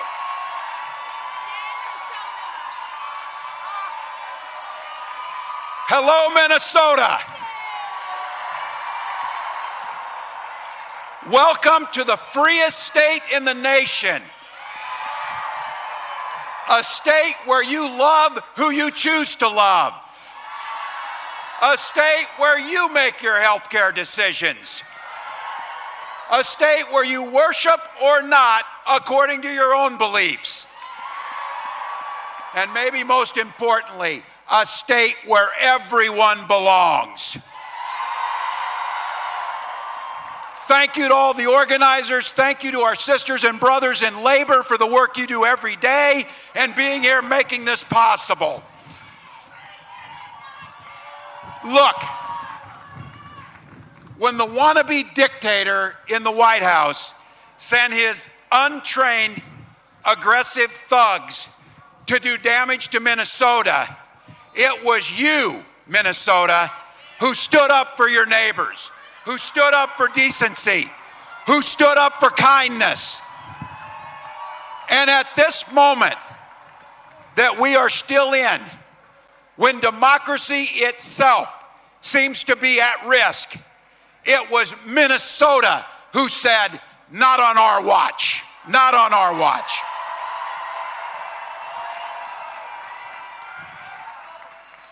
You are the heart and soul of what the nation saw that is good in this nation.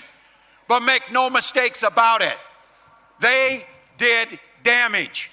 They killed Renee and Alex. They traumatized our neighbors. And just be very clear, our weather may be a little cool, but our people are warm and we're fierce. And my message, because this is not over, don't ever mistake our kindness for weakness. We demand justice for Renee Good and Alex Pretty. We demand justice for every single person who was hurt or traumatized. We will never forget what they did here. And I have a message to our immigrant community here in Minnesota. You are seen, heard, valued, and loved. You add value to our state. You are part of the fabric of what is good about Minnesota.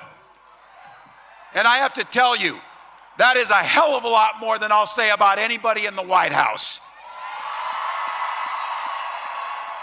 And I will add a special thank you and a special acknowledgement that we will never leave the side of our Somali Minnesotans. Here's our pledge to you. Our Somali Minnesotans, your great-grandchildren will still be here when that orange clown is in the dustbin of history. You will be here.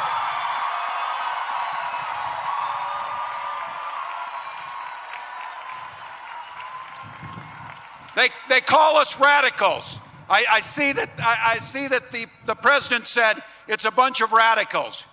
You're damn right we've been radicalized. Radicalized by compassion, radicalized by decency, radicalized by due process, radicalized by democracy, and radicalized to do all we can to oppose authoritarianism. So for those of you watching at home, welcome to the North Star State. Welcome to the land of hope and dreams. And it's my pleasure to be able to welcome somebody who has spent a lifetime giving voice to the working class, expressing our hopes and dreams, our fears, all of the things that makes us human, and has done that with a voice that resonated across generations. So I have to tell you, we're damn sure about this. We need no damn kings. But I'll tell you what I'm glad we have. We do need a boss. Please welcome Bruce Springsteen to the stage.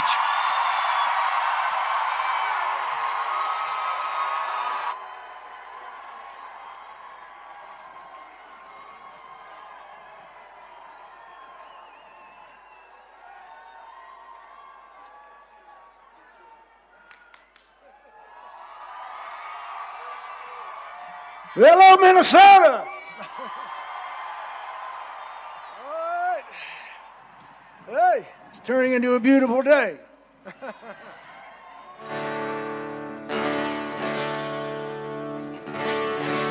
Well, this past winter, federal troops brought death and terror to the streets of Minneapolis. Well, they picked the wrong city. The power and the solidarity of the people of Minneapolis and of Minnesota was an inspiration to the entire country. Your strength and your commitment told us that this is still America. And this reactionary nightmare and these invasions of American cities will not stand. You gave us hope, you gave us courage, and for those who gave their lives, Renee Good, mother of 3, brutally murdered, Alex Pretty, VA nurse, executed by ICE, shot in the back and left to die in the street without even the decency of our lawless government investigating their deaths. Their bravery, their sacrifice, and their names will not be forgotten.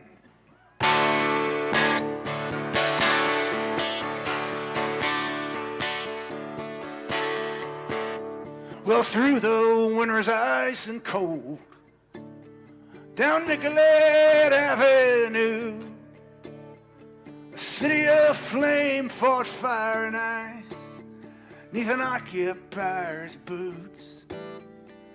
King Trump's private army from the DHS, guns belted to their coats, came to Minneapolis to enforce their law, or so their story goes.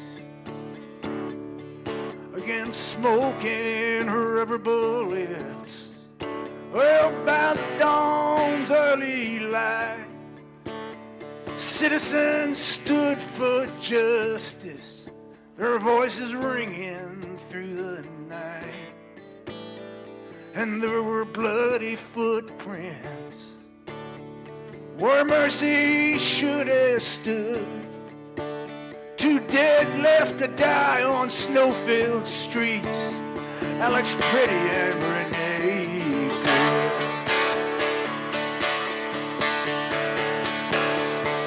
Oh, Minneapolis, I hear your voice singing through the bloody mist. We'll take our stand for this land and the stranger in our midst. Here in our home, they killed and roamed in the winter of 26.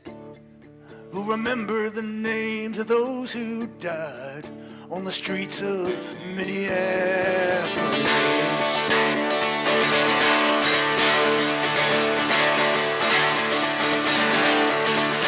Trump's federal thugs beat up on his face and his chest. And then we heard the gunshots, and Alex Pretty lay in the snow dead. Their claim was self-defense, sir. Just don't believe your eyes. It's our blood and bones and these whistles and phones against Miller and Ohm's fucking lies. Well, Minneapolis, I hear your voice crying through the bloody mist. We'll remember the names of those who died on the streets of Minneapolis.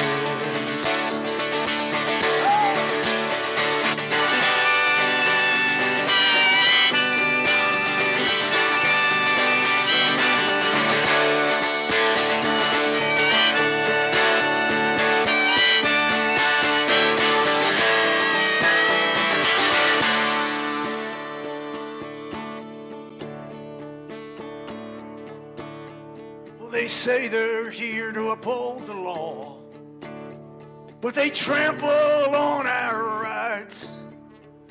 If your skin is black or brown, my friend, you'll be questioned or deported on sight. In our chance of ice out now,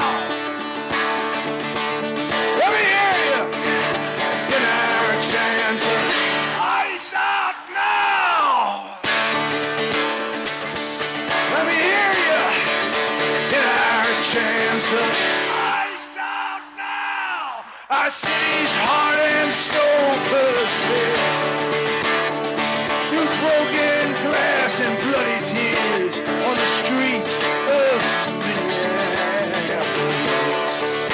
Well, Minneapolis, I hear your voice crying through the bloody mist. Here in our home, they killed and roamed in the winter of 26. We'll take our stand for this land and the stranger in our midst. We'll remember the names of those who died on the streets of Minneapolis. We'll remember the names of those who died on the streets of Minneapolis.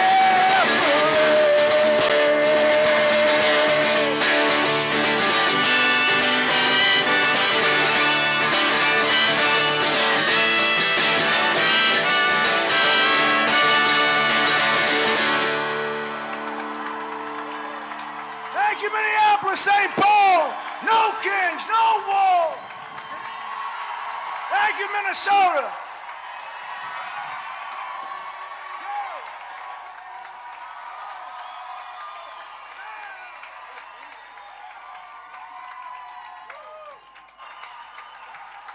Let's hear it again for the boss, Bruce Springsteen.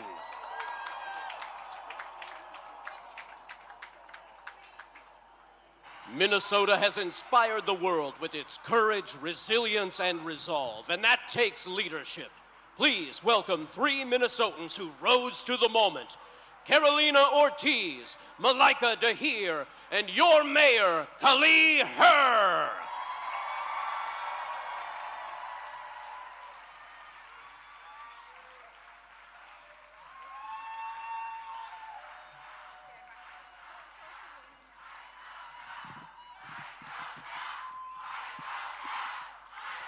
That's right, ice out now.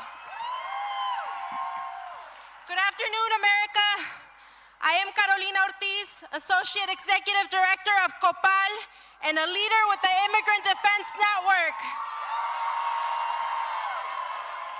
I am an immigrant, a former undocumented person, a DACA recipient, and I stand here because as a child, I learned what it means when your life can be decided by a piece of paper when your future feels uncertain. I carried fear, but I also carried something stronger, the belief that one day we would rise, and that day is today. So let me say this very clear. We are not the problem to solve. Immigrants are a blessing to this country. Say it with me. Immigrants are a blessing to this country. For too long, the story about immigrants has been written in fear. But fear is a poor storyteller because fear only knows how to divide. It cannot see who we really are. We are the hands that build. We are the hearts that care. We invest in this country even when it does not always believe in us. During Operation Metro Surge, our communities were targeted, silenced, and criminalized. Families stopped going to work, to school, because even a normal day no longer felt safe. But even in those moments, we showed up and we protected one another. And across Minnesota, we built something powerful. Together, we trained over 33,000 constitutional observers, neighbors who stood in our communities, watching, documenting, and saying if they come for one of us, they will have to face all of us. This is what courage looks like. This is what people power looks like. This is organized, collective love in action. So look around you. People choosing each other again and again, standing shoulder to shoulder, not divided by fear, but united by purpose. That is right here. this right here is what democracy looks like. So today, from St. Paul, we send a message to this country and to the world. We are essential, we are organized, and we are no longer afraid. Because this moment right here is bigger than politics. This is about dignity. Because no system built on fear will ever be stronger than a community built on love. So today, I ask you, do not leave unchanged. Leave louder, leave braver, leave ready. Because power does not belong to presidents or billionaires, and it does not belong to anyone trying to rule through fear. Power belongs to the people. Power belongs to all of us. Y ahora quiero decir algo en español a mi comunidad que está aquí presente. A cada familia que ha sentido miedo, a cada persona que ha tenido que ser fuerte incluso cuando no podíamos. Aquí nos organizamos, nos cuidamos y nos defendemos porque somos una comunidad de dignidad, de fuerza y de amor. Y aunque intenten dividirnos, aunque intenten silenciarnos, no podrán hacerlo. So let this moment travel across the United States, across the world, and let it be clear to every single corner of this country. We are here, we belong, and we are a blessing to this country. Thank you. Gracias.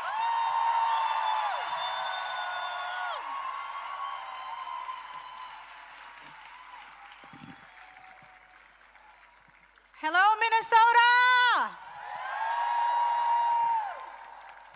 I greet you with the Muslim greeting of peace. Assalamu alaikum. May peace be upon you all. I also greet you with the Somali greeting, Galab Wanagsan. I want to begin by grounding us in truth. This land is home to the indigenous peoples, the original stewards whose presence, care, and sovereignty did not begin with history books and does not end here today. We must also acknowledge our African American sisters and brothers whose ancestors were forcibly brought here through slavery and who build, shape, and sustain this country through generations of struggle, resistance, and brilliance, and who are still waiting for justice and reparations. And then there's the rest of all of us. All of us. Whether we come from Asia, the African diaspora, Latin America, North Africa, or Europe, we are all immigrants in this land. Many of us are here because of movement, whether by choice, by force, or by necessity. Whether our ancestors escaped monarchies, wars, persecutions, we crossed oceans and borders in search for a better life, liberty, and the pursuit of happiness. Naming this matters. It reminds us while our stories are different, they are deeply connected through histories of displacement, resilience, and the struggle for dignity. And now I'm gonna holler a little bit at my Somali sisters and brothers. Somali people are people who have known hardship, war, displacement, famine, the uncertainty of starting over. Many of us carry stories of loss, but alongside these stories is something just as powerful: survival, strength, and the refusal to be erased. Because even when borders shift, our identity does not. As a Somali American, we carry the stories of 1,000 sunrises over the Horn of Africa. We carry the strength of our mothers, the resilience of our fathers. We come from people who have survived war, displacement, and started over and over from nothing. So understand this. If we have survived all of that, we will survive your harsh words.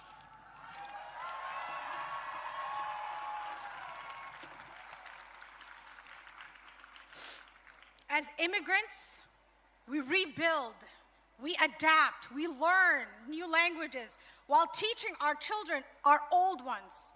We contribute to the places that we arrive in with our labor, our culture, our ideas, and our very spirits.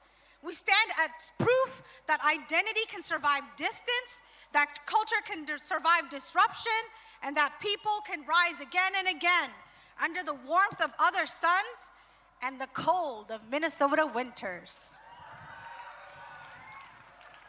What we ask is simple: the right to hold on to who we are while becoming a part of where we are. The right to belong without having to erase ourselves.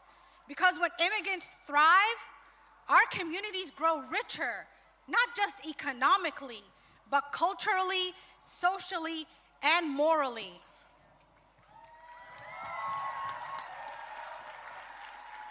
Over the last few months, Minnesotans have shown up in record numbers to protect one another. We showed the nations that our differences are our special sauce. Our neighbor's dignity will not be tied to where you were born. We showed the nation that it is tied to our humanity. Today, we stand at a moment in history that demands more than reflection. It demands action. Across the world and here at home, we are witnessing rising tensions and rising gas prices.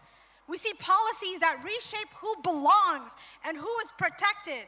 We are seeing our authorities tested, expanded, and sometimes concentrated in ways that call for vigilance. This is not a moment for silence. It's a moment for clarity. And let us be clear: no thrones, no crowns, and no kings.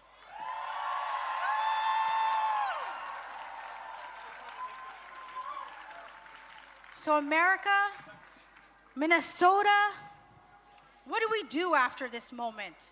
That is what counts. We must act with urgency.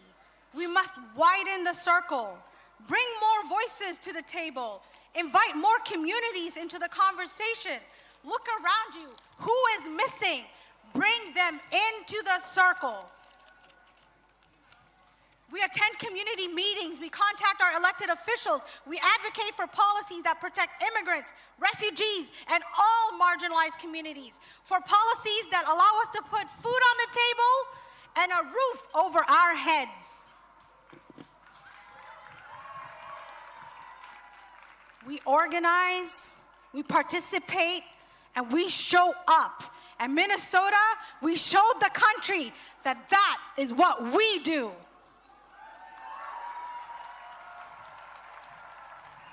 So let's continue to show up, not just today, not in this moment of crisis, but consistently, ongoing, relentlessly in our commitment to justice and inclusion. We roll up our sleeves and get to work towards meaningful and systemic change.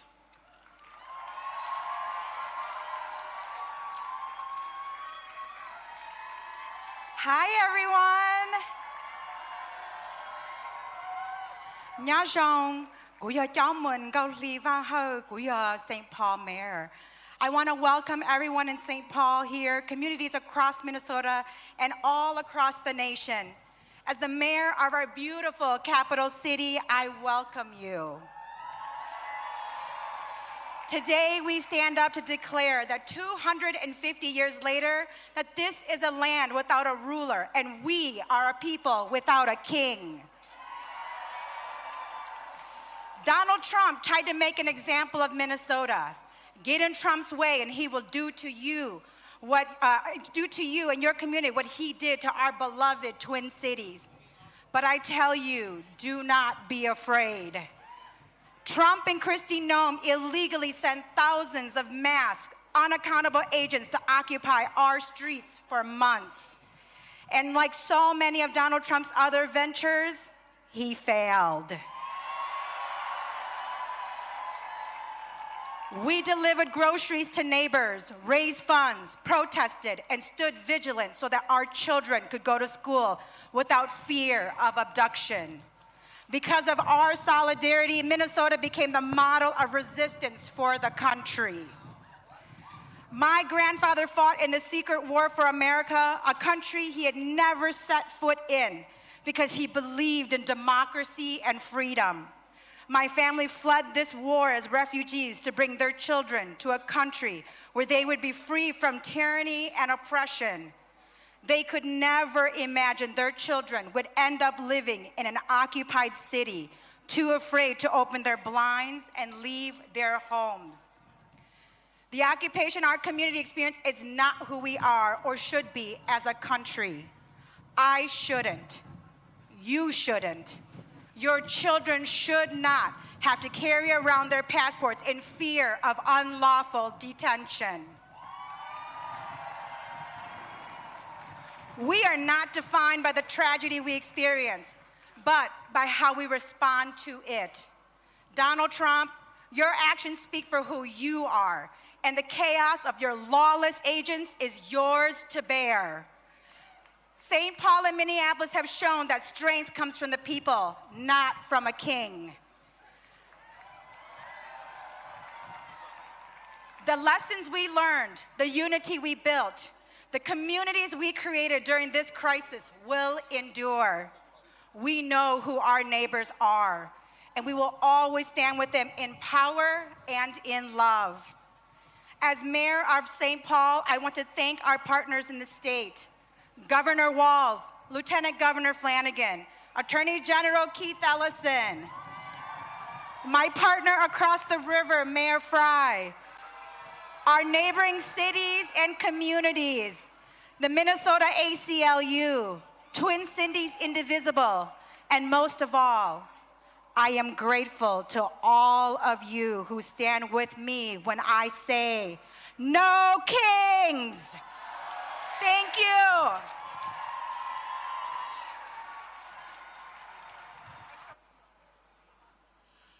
People across the Twin Cities have stepped up over many months to protect their neighbors and push back against authoritarianism. Now it's time for the world to hear their stories. Give a warm, no kings welcome to Flannery Clark, Nick Benson, Natalie Verrett, and Nikima Levy Armstrong.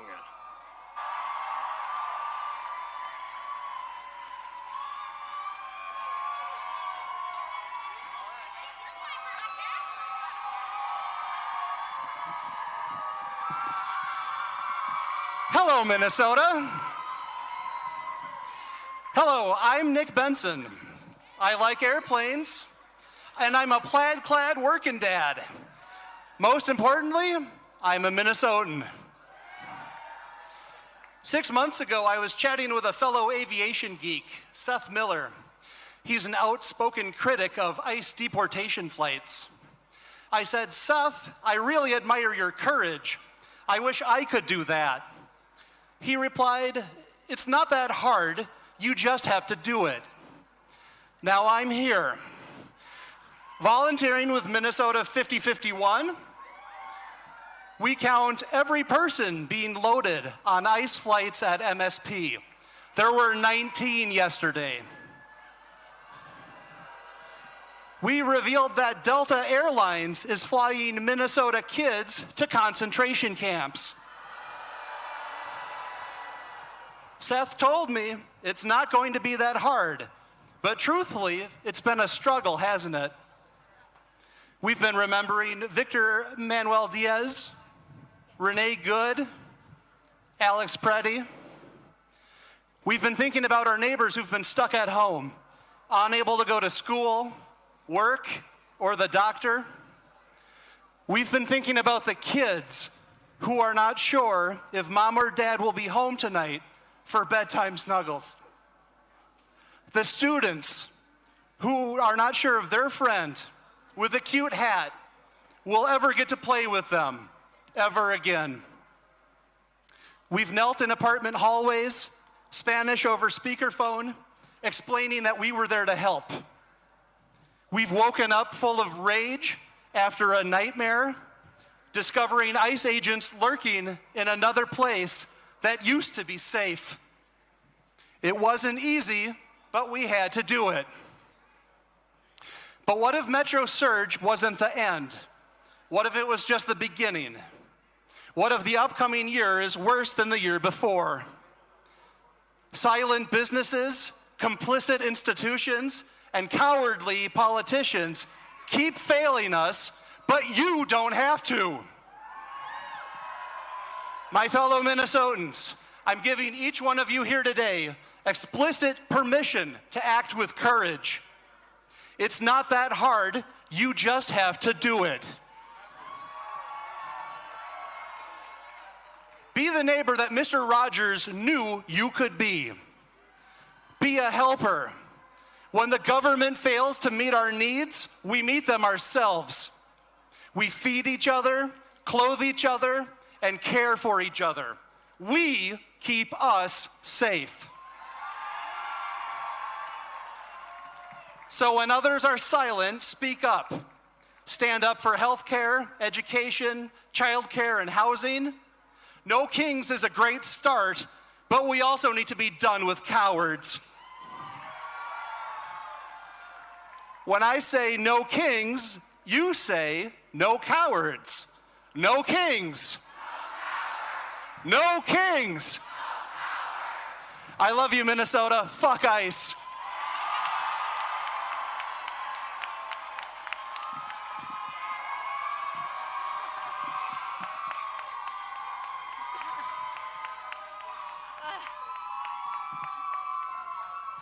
They put my babies right in front. That's not fair.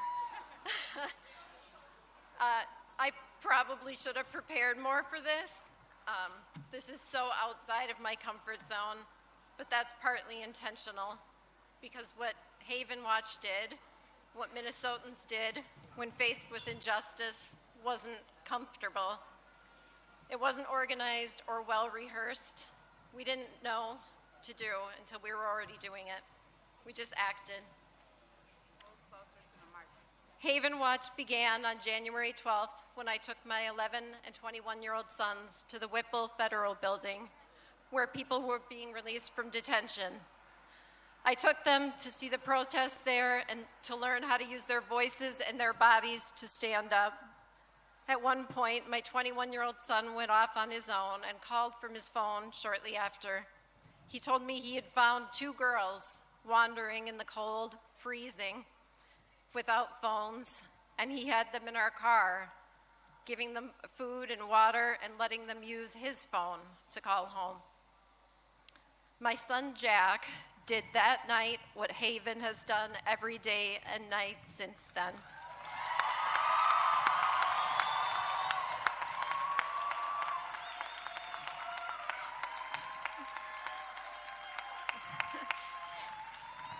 If anyone was going to be the spark that started Haven Watch, it was him. 3 years ago, Jack was diagnosed with brain cancer his senior year of high school, and he went through more in that year than many of us will in a lifetime, and nearly died more than once. He has always been kind, but that experience changed him. He understands now what most of us don't, how short life can be, and how important true human connection and kindness is.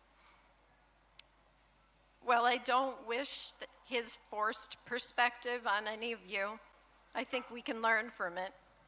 Don't walk past suffering. Act, even when it's not easy.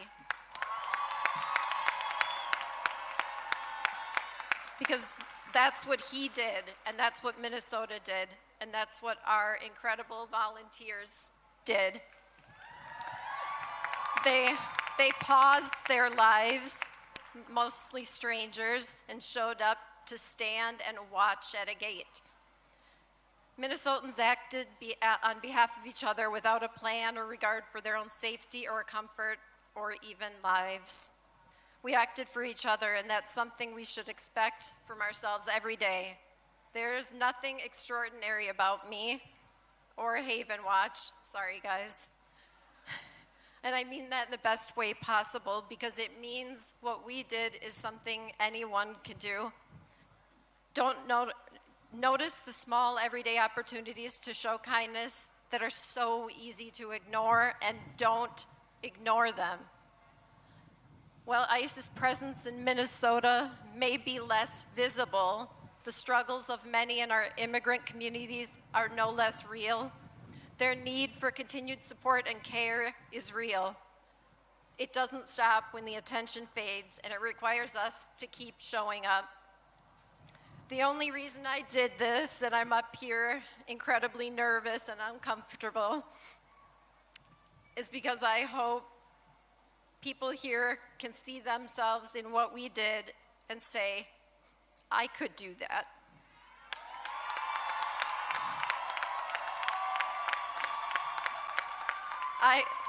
I could bring 2 people who are freezing into my car and let them use my phone.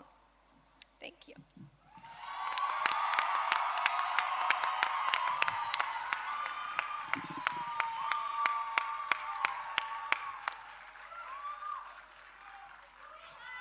How y'all doing out there? I'm Nikima Levy Armstrong, civil rights attorney, activist, and someone standing firmly against authoritarianism, tyranny, and fascism of the Trump administration.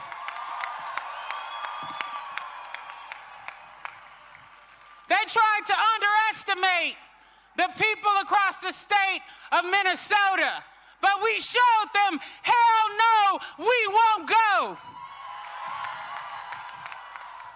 That we'll continue standing up for the rights of our immigrant brothers and sisters. That we're standing up for those who are being ignored, those who are being treated as if their lives are disposable, and who are being treated as if their lives don't matter. But we have to remember that this struggle did not start with Donald Trump taking office again. It started with our indigenous brothers and sisters standing up for their land, for their people, their dignity, their traditions.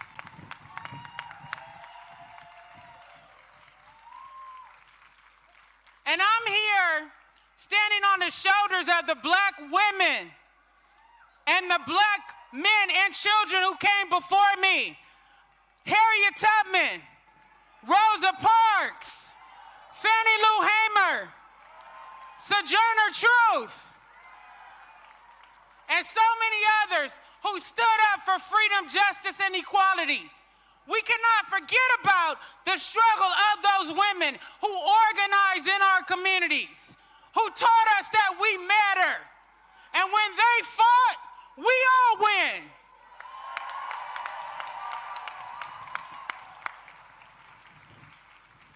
I want to lift up one of my comrades, Monique Colors Doty, co-founder of Black Lives Matter Minnesota. Also, co-founder along with myself and Jaylani Hussein of the National Target Boycott. The National Target Boycott started right here in Minnesota, where Target is headquartered. We shot that Target before we saw Target capitulate to Donald Trump and align itself with authoritarianism. We decided that it was time to hold a hometown company accountable for their actions. When they decided to roll back diversity, equity, and inclusion, we the people decided to roll back our dollars and shop elsewhere. I don't care what mega pastors they send from Atlanta. Two Stooges with them? The Target boycott continues.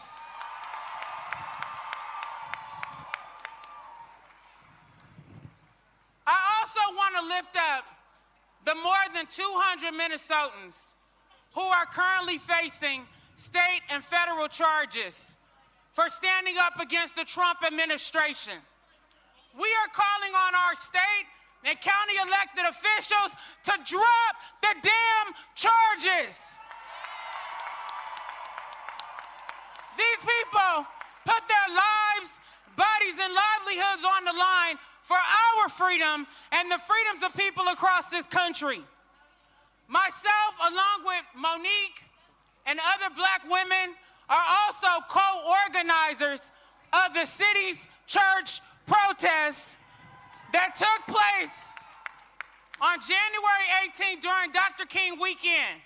There are 39 of us right now, the righteous 39, who are being charged by the Trump administration for standing up for freedom, justice, and equality. We need to stand behind those of us who are calling out ICE, fascism, tyranny, and authoritarianism on behalf of the people, standing up for our immigrant neighbors, standing up for Renee Good, standing up for Alex Preddy, and calling for justice.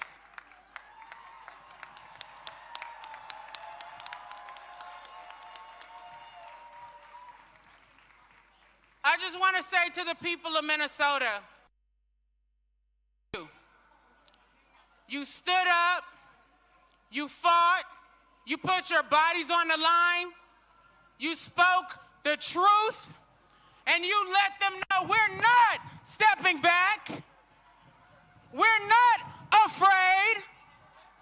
We will continue to rise up for the people of this country, for our immigrant neighbors, and for the future of our democracy. All power to the people!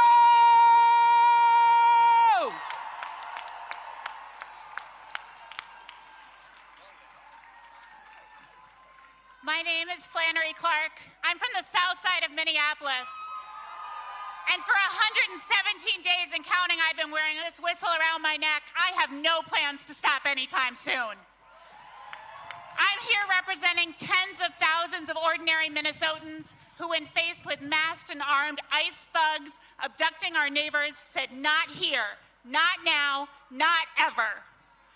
Since December 4th, armed with whistles, phones, and our deep love for our neighbors, my community and I have built systems of protection in nearly every neighborhood of our city. We did this to ensure our neighbors would not be abducted and disappeared into DHS prisons. We did this to keep families together. We did this because we knew even if we could not stop every act of terror, the least we could do was bear witness.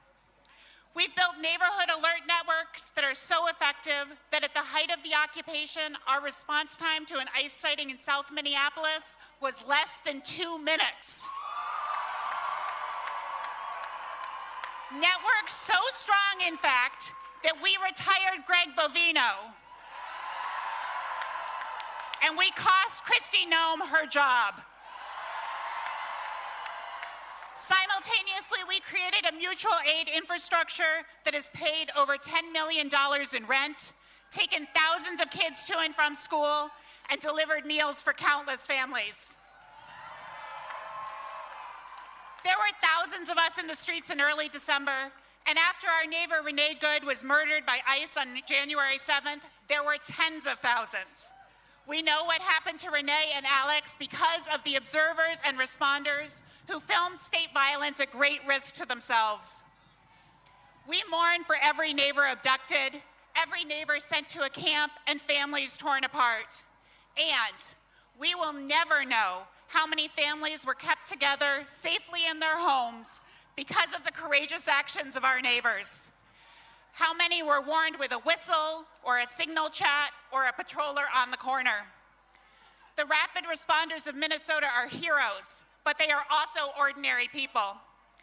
These neighbors of mine, these absolute heroes, were tear gassed, harassed, and came right back in the streets.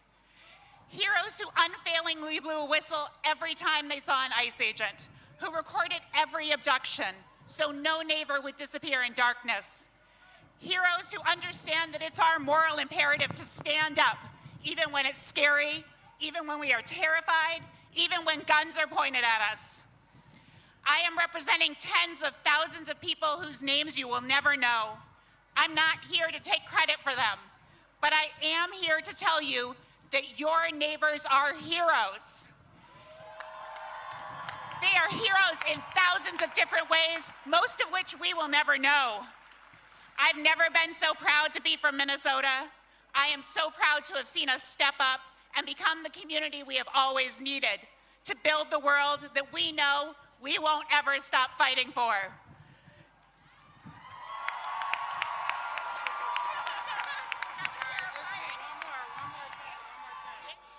And now, All right, as No we close, Kings is... I'm gonna do one quick chant. Who keeps us safe? Who keeps us safe? Who keeps us safe? Who keeps us safe? All power to the people! And now, No Kings is proud to welcome to the stage Senator Bernie Sanders.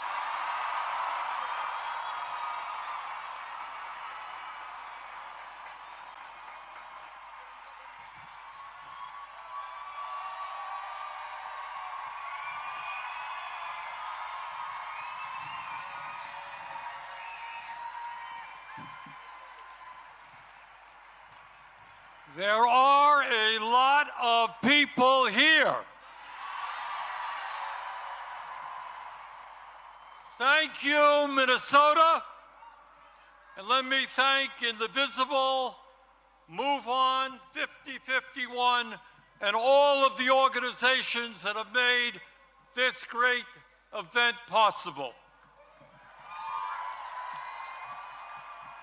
And thanks to the millions of Americans from our smallest towns to our largest cities in every state in our country who are gathering today at thousands of rallies.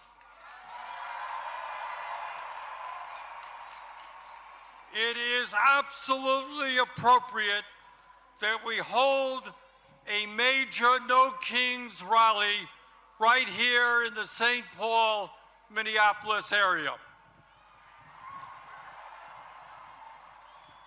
When historians write about this dangerous moment in American history, when they write about courage and sacrifice, the people of Minnesota will deserve a special chapter for themselves.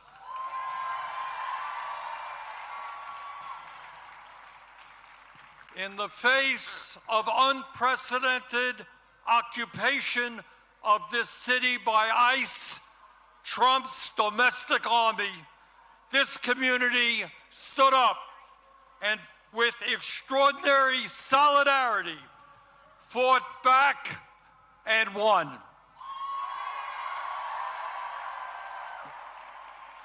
Minnesota showed the American people and in fact the world what democracy is about, what grassroots activism is about, and what standing up for the American ideals of freedom and justice is about. And I want to thank my colleagues, Amy Klobuchar and Tina Smith, for their leadership in the Senate on this issue. And today, we remember and honor two brave Americans, Renee Good and Alex Preddy, who lost their lives in the struggle. And we promise their families and their friends that these two heroes will not have died in vain.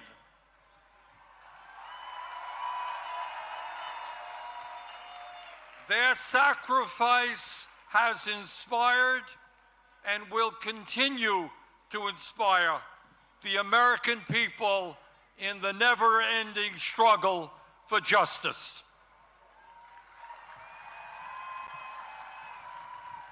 As all of you know, we are living in an unprecedented and dangerous moment in American history. In many ways, the future of our country, and in fact the entire world, is hanging in the balance. And the actions that we take now will determine what the future looks like. The choices that we face are clear.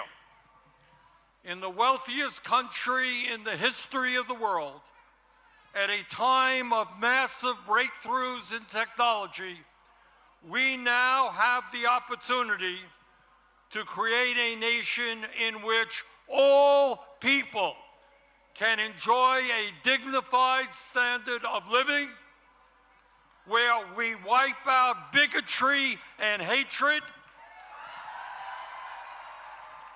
and where all of us can live in peace and participate in a vibrant democracy.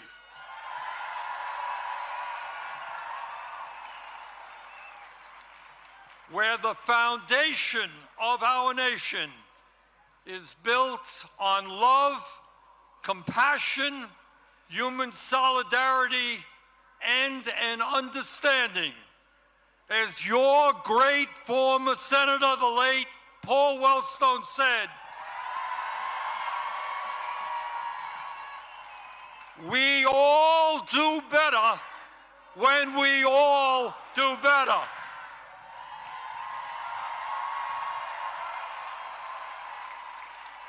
And that is one vision for the future, a vision that, in my view, the vast majority of the American people share.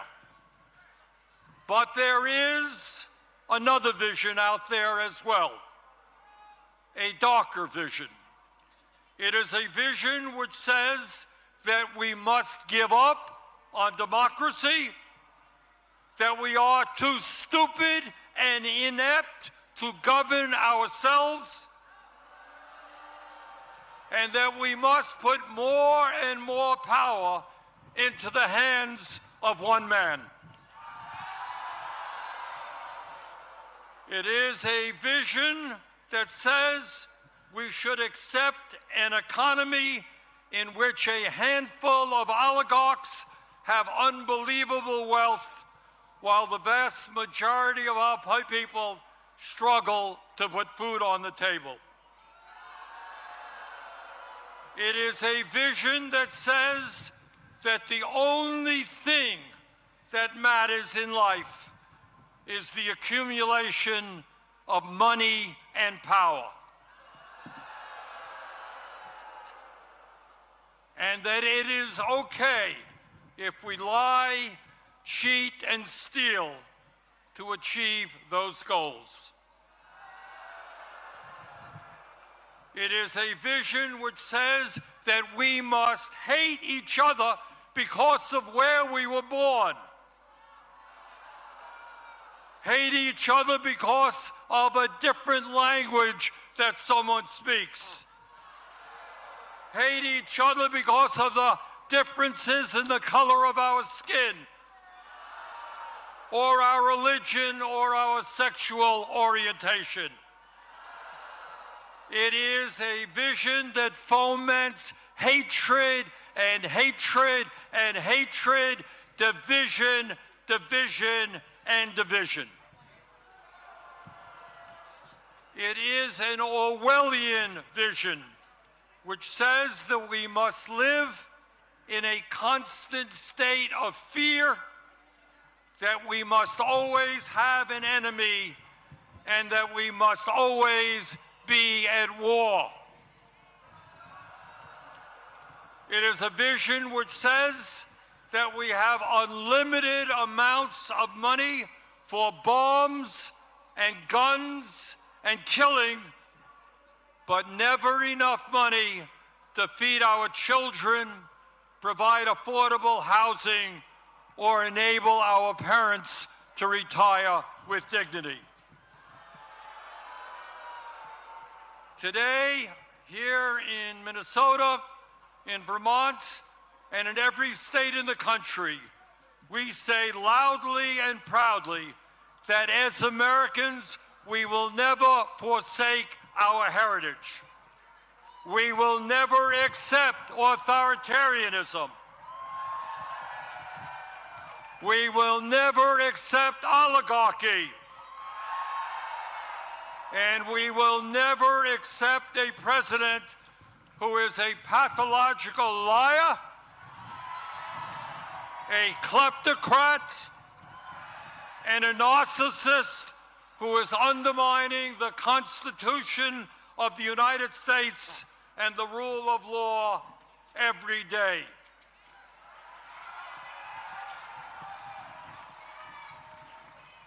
We will never accept government policy that gives massive tax breaks to billionaires, throws 15 million Americans off the health care they have, breaks unions, denies women the right to control their own bodies, and is pushing the planet closer and closer to a climate crisis. In the last year, I must confess, I've been thinking a lot about American history, about the men and women in 1776 who, with unbelievable courage, announced to the world that they would no longer be ruled by the King of England, who had absolute power over their lives. These patriots demanded freedom, and they fought a bloody revolutionary war against the most powerful military in the world to achieve that freedom. And they won.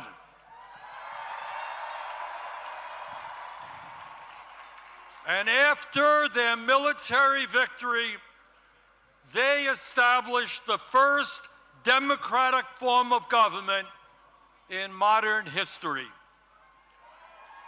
In 1789, they said loudly and boldly to the entire world, here in this new nation of America, we don't want kings.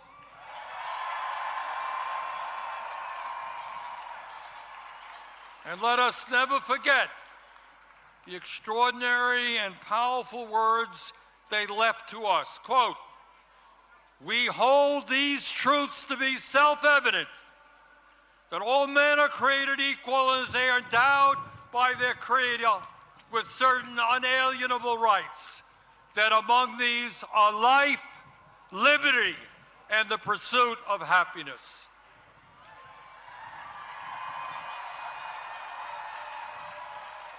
And today, in 2026, our message is exactly the same. No more kings. We will not allow this country to descend into authoritarianism or oligarchy. In America, we the people will rule.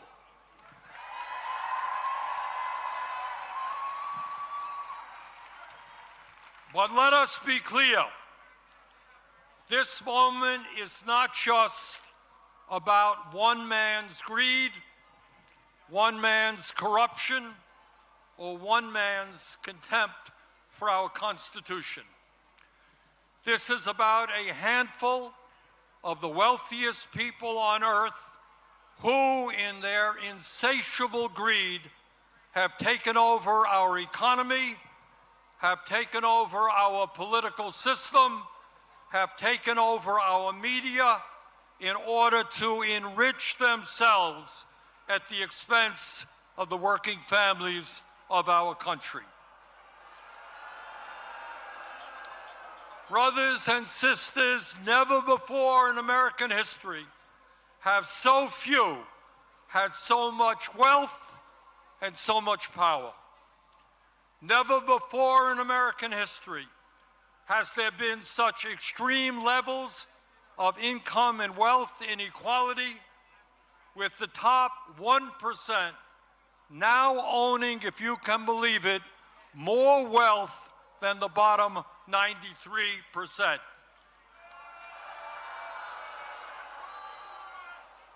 Never before in American history had we seen the super rich expand their wealth so rapidly.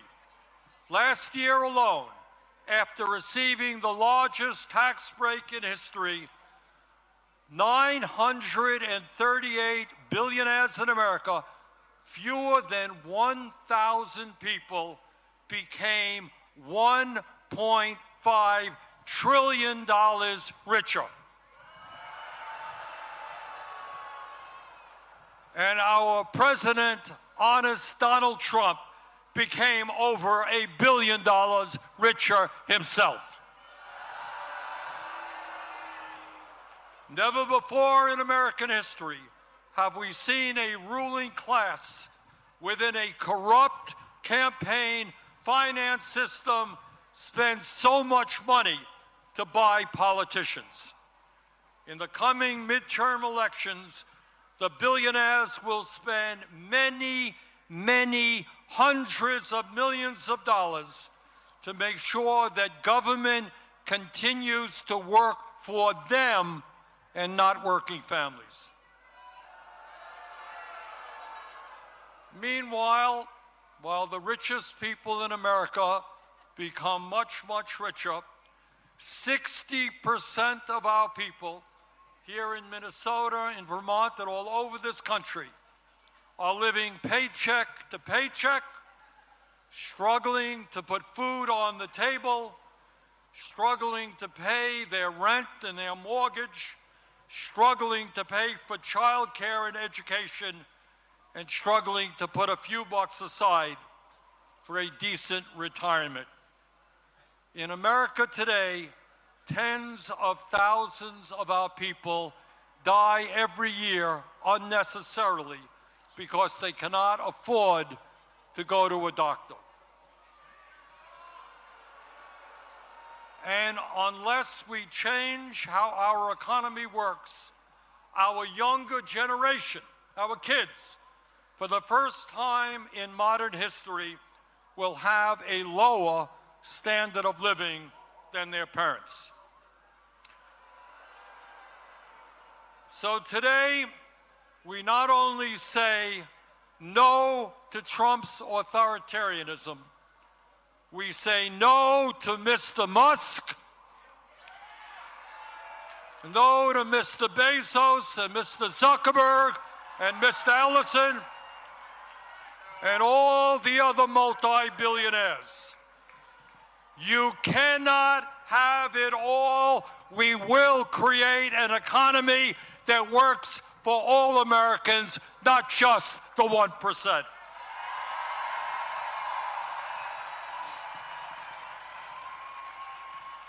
Brothers and sisters, it is not just the authoritarianism of the Trump administration that we must combat. It is not just the oligarchs and their insatiable greed that we must combat. Now, as the news literally of today reminds us, we have got to stop the out-of-control militarism of the Trump administration, whether it is here at home in cities like Minneapolis and St. Paul or abroad.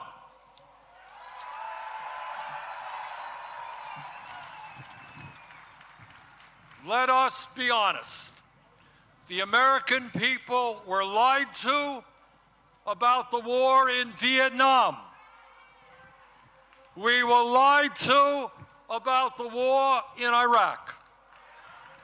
And we are being lied to today about the war in Iran. This war must end immediately.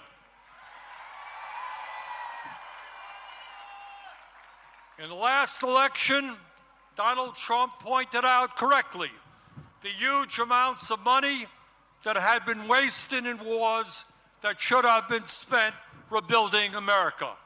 He campaigned as a peace candidate, and he promised no more forever wars.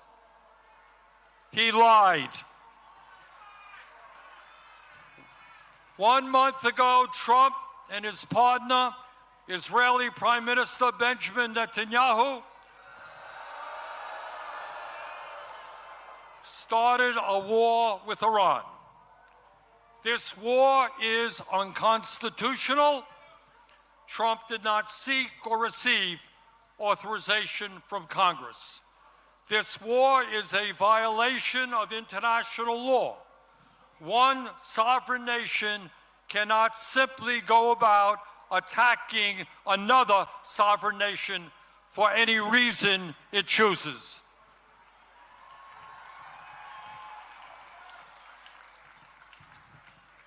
Since this war began, 13 American soldiers have been killed and hundreds have been wounded, including another 12 yesterday. In Iran, nearly 2,000 civilians have been killed and many more wounded, and 498 schools have been bombed by American and Israeli missiles. In Lebanon, more than 1,000 people are dead, and more than 1 million Lebanese people, 15% of their population, have been displaced from their homes. In Israel, 20 people have been killed and over 5,000 wounded. In the West Bank, Israeli vigilantes are burning down homes and killing Palestinians. At a time when gas prices are soaring, when many Americans cannot afford the basic necessities of life, it is estimated that this war has already cost $1 trillion.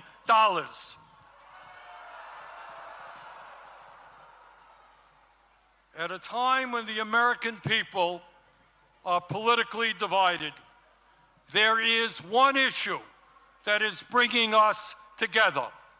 Conservatives, moderates, and progressives are speaking out in unison: end this war.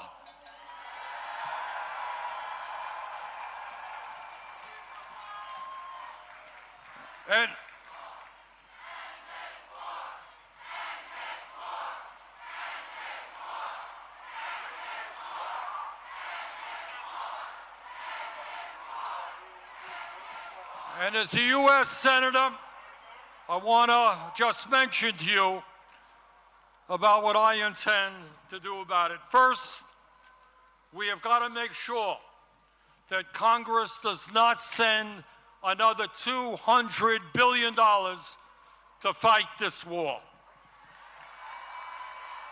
Trump's supplemental appropriation for the war in Iran must be defeated.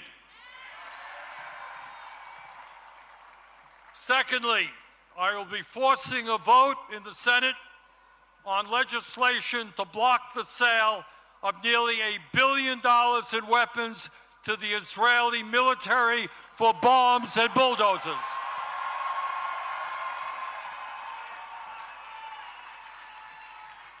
A nation, a government that has committed genocide in Gaza does not need more military support from American taxpayers.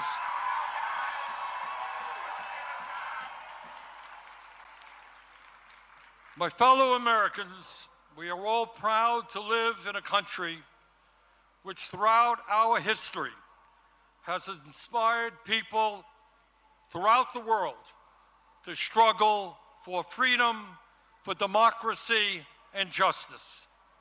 And we understand that when we stand together and not let demagogues divide us up, we can continue to inspire the world to believe in a brighter future.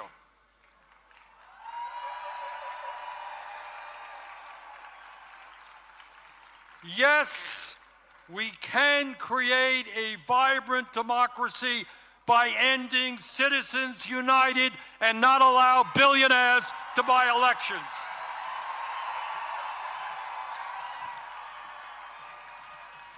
Yes, we can create an economy that works for every man, woman, and child in our country, and not just a handful of billionaires. Yes, we can make certain that the revolutionary technologies of artificial intelligence and robotics are used to improve life for all of us and not just make the rich owners of that technology even richer. Yes, we can and must join the rest of the industrialized world and guarantee health care as a human right for all of our people.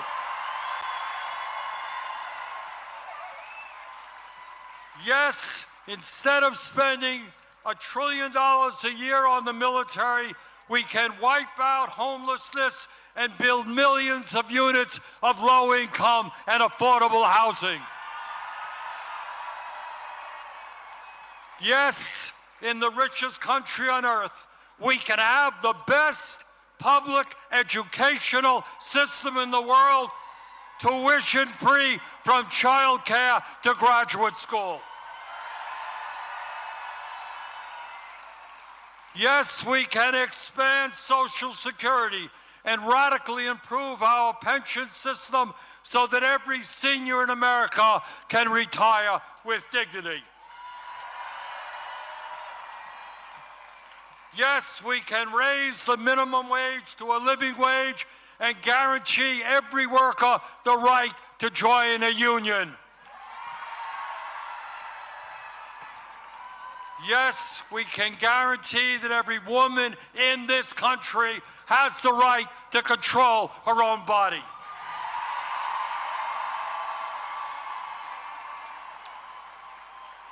And yes, when billionaires are paying an effective tax rate lower than a truck driver or a nurse, we can and must make certain that the top 1% and large profitable corporations start paying their fair share of taxes.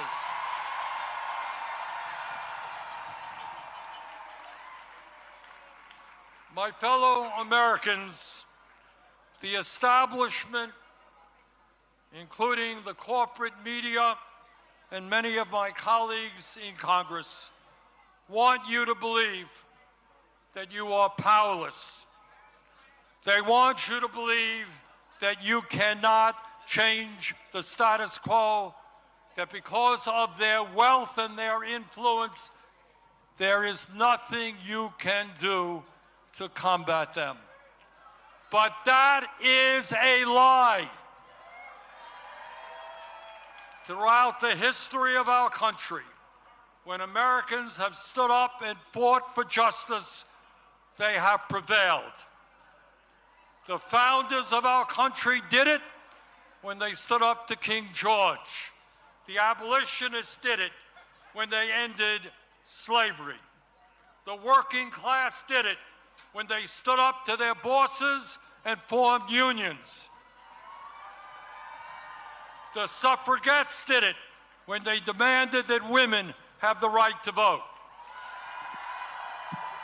The LGBT community did it when they demanded basic human rights. Time and time again, in difficult moments in American history, our people stood up fought back, and won. They did it then, we can and will do it now.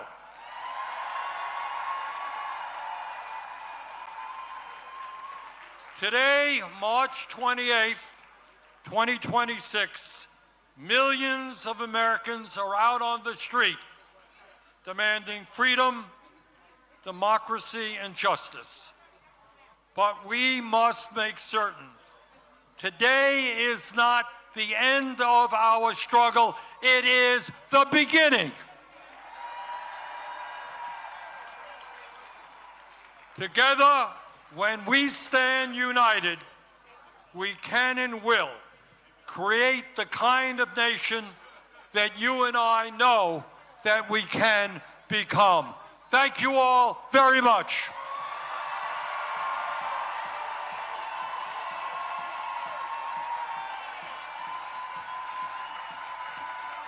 And now, please welcome to the stage Congresswoman Ilhan Omar.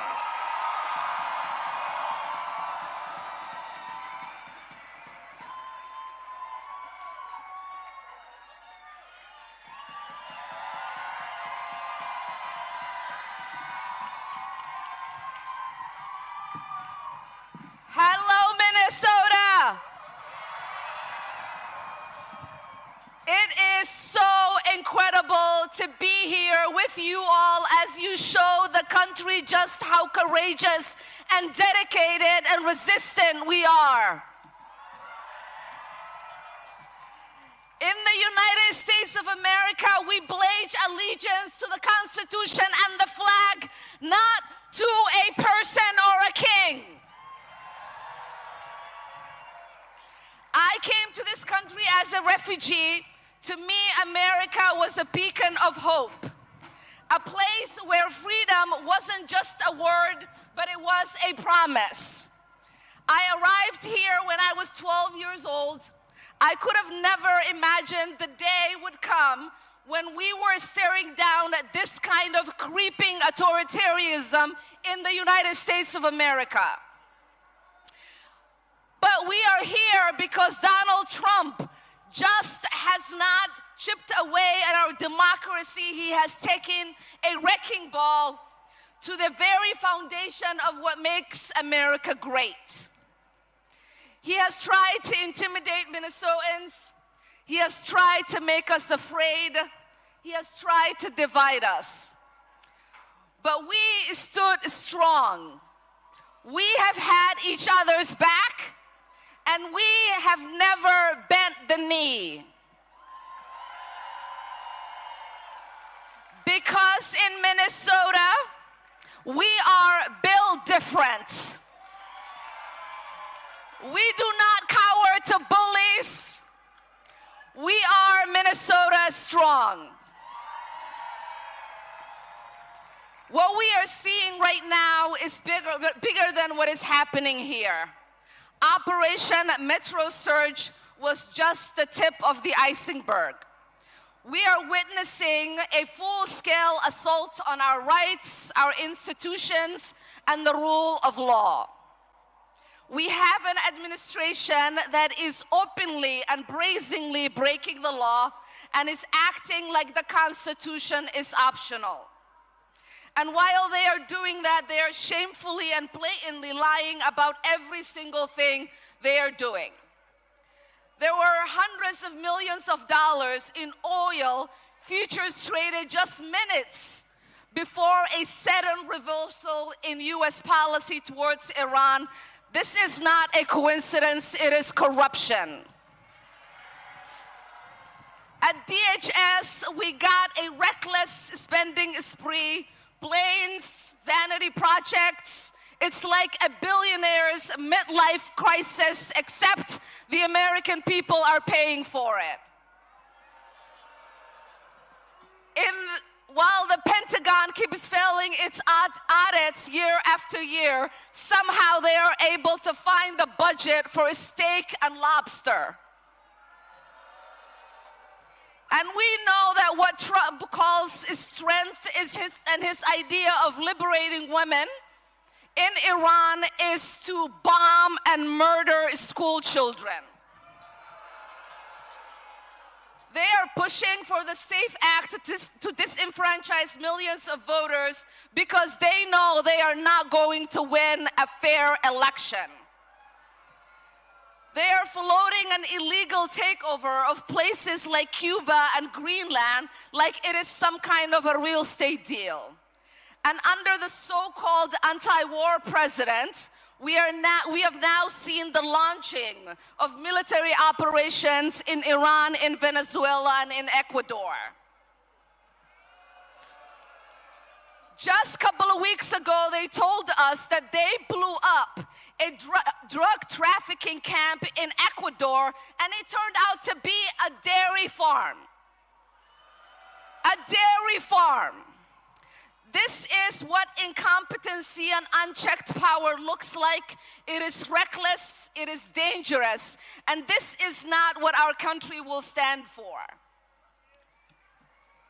But I still have hope. I have hope in every one of you that is here today. I have hope in people across this country. We are going to speak up. We are going to continue to show up. Because we refuse to believe in a future ruled by fear, corruption, and chaos. We are not a country of kings, we are a country of laws. We are a country where people look out for one another. And we are a country that will fight peacefully, powerfully, and persistently to protect our democracy. I love you, Minnesotans. Thank you so much for being out here.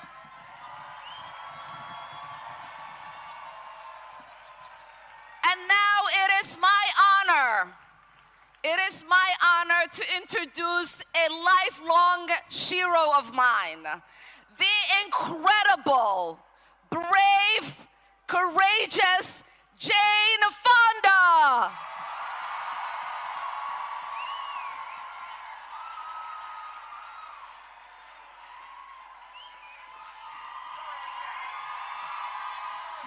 Hi, everybody. Hi. I'm not going to make a speech because we're running late and there's a bunch of people who have to catch planes. Let me just say thank you, thank you, thank you, Minnesota. Thank you, all the unions. Thank you, all the churches and mosques and synagogues and clergy and neighbors. We are learning so much from you. Now, when I point to you, you're going to say Minnesota, okay? When people ask me how I know we will win, I have one word to say. When people ask me how I know love is stronger than hate, I say. When people ask me how nonviolence can win, I have one word to say. Thank you, Minnesota. Now, Becca Good, the wife of Renee Good, has asked me to read a statement, which I am honored to do. Hello, Minnesota. This is from Becca Good. I am so proud to call Minneapolis my home. I can't stop talking about how absolutely beautiful it is to see how Minnesota shows up for its people. I want to say thank you for how you've shown up for me, how you've shown up and shown out for all the people victimized by this horrible moment in history. So many people have reached out to me and surrounded me with safety and care, and I know I am not alone in feeling in awe of your generosity. Neighbors are paying people's rent and groceries. Hundreds of businesses become community hubs. This is beautiful. And beyond Minnesota, people all over the country and the world care about what happens here to all of us. I've received cards from elder grandmas saying, this is not what I voted for. I feel it, Rebecca says. I feel it. the immense love, and now other cities are taking their cue from what we've learned and creating new ways of caring for each other. Right on. And I want you to know that my sweet dog Wapsie is okay. All right. We love dogs. She is my sidekick and best friend for 12 years, and she is healing alongside me from what we lost that day. The reality is I am so heartbroken. I miss my wife. The world now knows that my wife sparkled with sunshine and shone with kindness that is unmatched. We were robbed of an incredible human. It has made people pause and take a breath and have to choose sides. We choose the side of love. Yes.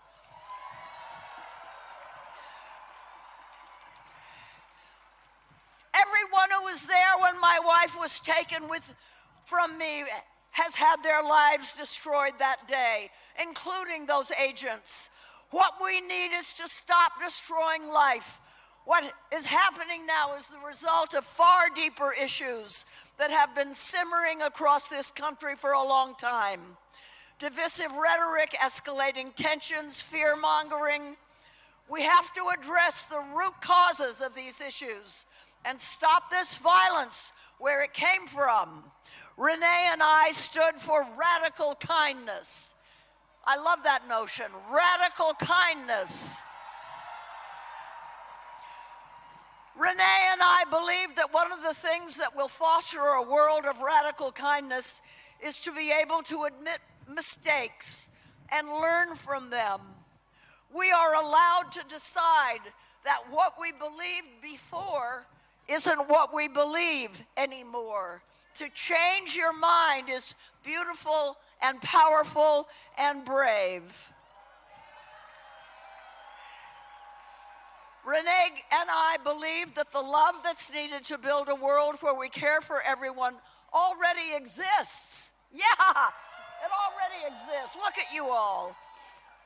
And I see now that this is true. I have seen it. We have all seen it. And it sparkles because we know we can do better together. This is not the America I was told existed. I was told we are the people. I did not ask to be thrust into the spotlight or to be expected to speak out. It's a circumstance I unfortunately found myself in. But regardless of how I arrived here, I feel it's my responsibility to send a message that hate has divided us and destroyed so many lives and families. But we can choose something else. We can choose radical kindness. So let's do this. And now, it is my honor to introduce a young woman whom I love a lot, a great singer and a great soul, Maggie Rogers.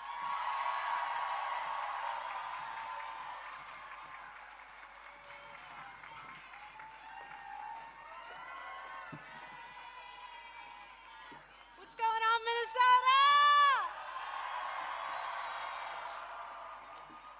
I have been so inspired by the resilience and the fortitude that has been coming out of this state. So much love in the face of evil and hate. And the best way that I know how to give a little bit of love back to this city that has been such a beacon of it is to sing a song. This is called Different Kind of World. Thank you so much for having me. There's nowhere else in the world I would rather be today.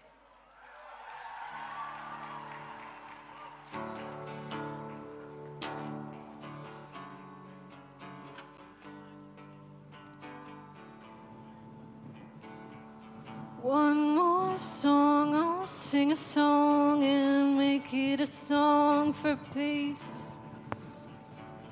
Though we all may carry on, may we do so decently. My hands are shaking, palms are sweating, thinking about the state of the world. But when we're riding on it's a different kind of world. One more song, I'll write a song and know that it's for you. That new friend I haven't met with a different point of view. My knees are aching, back is breaking, thinking about the state of the world. But when we're riding all together, I'm the different kind of girl. Na, na, na, na, na, na. Na, na, na. Ooh,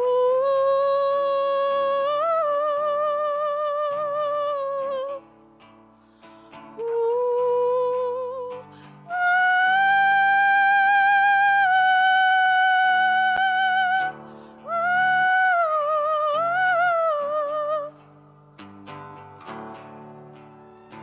When we're riding all together, it's a different,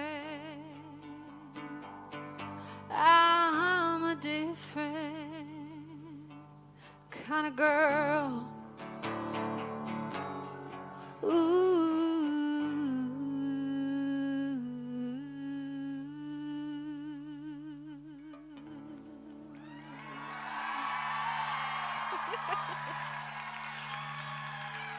It's my honor to introduce to you a good friend of mine who's also one of my heroes. Please welcome the great Joan Baez to the stage.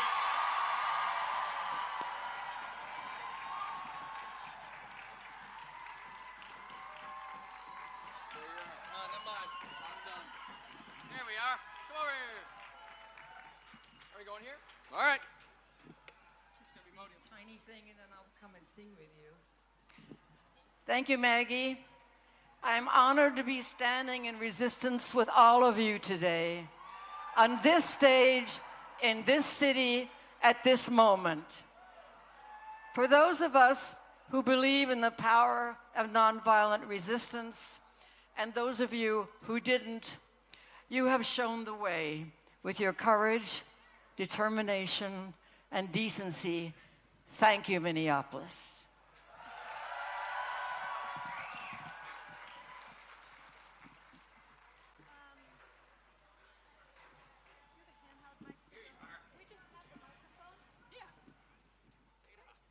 Thank you. Joan, there is... Okie doke. Yeah? Yeah. All right. I'm going to stand right here. I'm going to stand right here. Perfect. All right. I think you first sang this song on the March on Washington. Is that right? I sang this song for the first time with Dr. Martin Luther King in Grenada, Mississippi, actually, and then again on the March on Washington.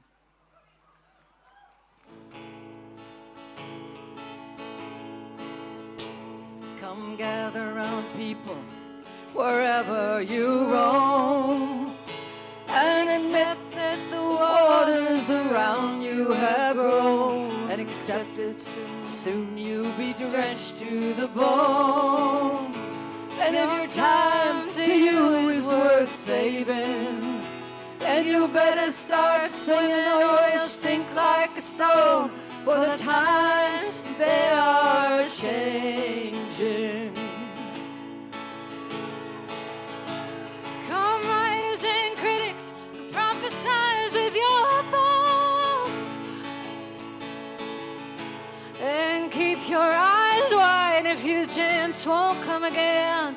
And don't speak too soon, for the wheel's still in spin. There's no telling who that it's naming, for the loser now will be later to win, for the times they are changing. Come, senators, congressmen, please heed the call. Don't stand in the doorway Don't block up the hall, for he who gets hurt will be he who has stalled. And there's a battle outside and it's raging. It'll soon shake your windows and rattle your walls, for the times they are changing. Make some noise for Tom Morello. Woohoo!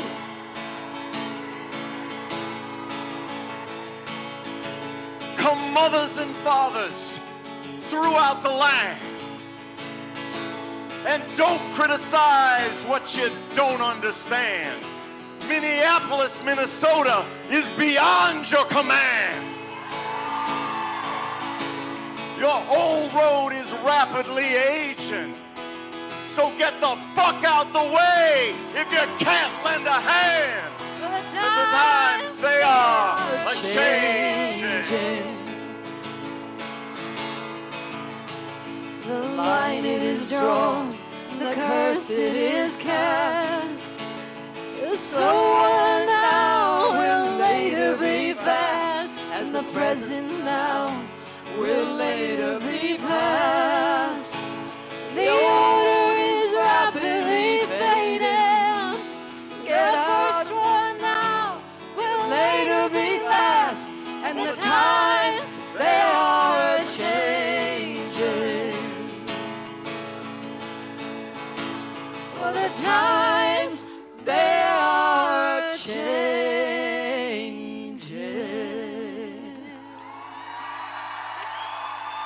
Thank you, Minneapolis. You're an inspiration to the nation. Thank you, Tom Morello.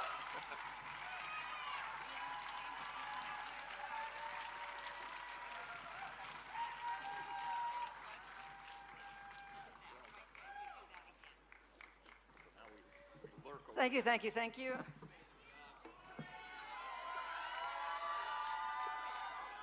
To the next song, I sang this with Dr. King in Montgomery, Alabama, 60 years ago. I'm deeply moved to sing it here today with two groups you all know. They were born on the streets of this city and stood through the freezing winter with you and are standing still, are showing up and still standing and playing the Brass Solidarity Band.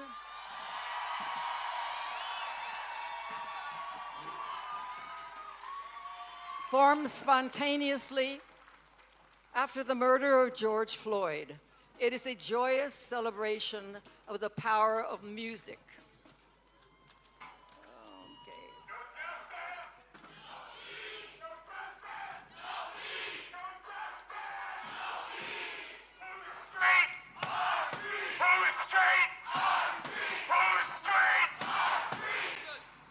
And the Singing Resistance is a group of folks from across Minnesota who simply could not be silent about injustice and the attacks on their communities, and they came together, their voices raised in a chorus of people's power. I'm proud to be with you all here today. And now, please join us. You all here? Oh, wonderful. Okay, to this next song.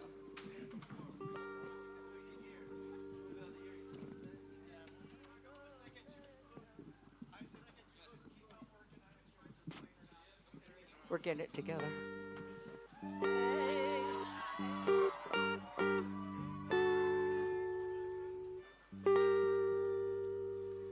Ain't gonna let nobody turn me around, turn me around, turn me around. Ain't gonna let nobody turn me around. Keep on walking and keep on talking, marching up to freedom land. Ain't gonna let discrimination turn me around, no. Turn me around, no. Turn me around. Ain't gonna let discrimination turn me around. Keep on walking and keep on talking, marching up to freedom land. No kings ain't gonna let no kings turn me around, turn me around, turn me around. Ain't gonna let no kings turn me around. I'm gonna keep on walking, keep on talking, gonna you world. Injustice ain't gonna let injustice turn me around, turn me around. Injustice, oh, I'm gonna let injustice turn me around. I'm gonna keep on walking, keep on talking, marching up through freedom land. Racism ain't gonna let racism turn me around. No, no, racism ain't gonna let racism turn me around. Gonna keep on walking, keep on talking, marching up to freedom. No president gonna let no president turn me around, turn me around. No president ain't gonna let no president turn me around. I'm gonna keep on walking, keep on talking, marching up to freedom land.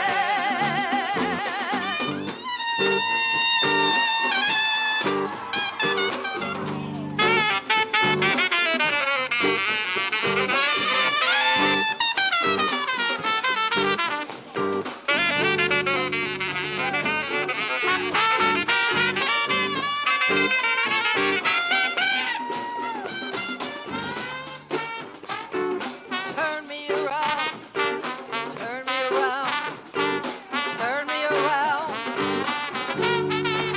Whoa, turn me around. Keep on walking, keep on talking, marching up to freedom land. No voy a dejar la migra a detenerme, a detenerme, a detenerme. No voy a dejar la migra a detenerme. I'm gonna keep on walking, y cantando, marching up to freedom. nobody ain't gonna let nobody turn me around. Turn me around, turn me around. Nobody Ain't gonna let nobody turn me around. I'm gonna keep on, I'm gonna keep on, hey, hey, marching up to freedom. Hey. Nobody ain't gonna let nobody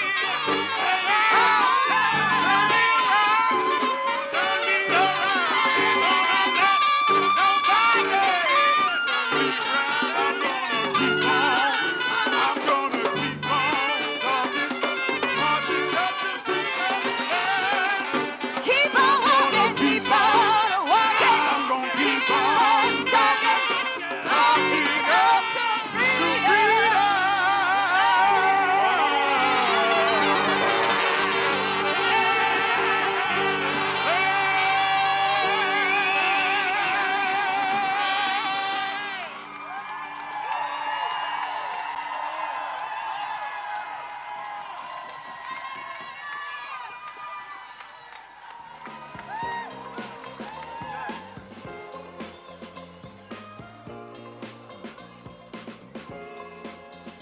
And Minnesota's own Attorney General Keith Ellison and Lieutenant Governor Peggy Flanagan.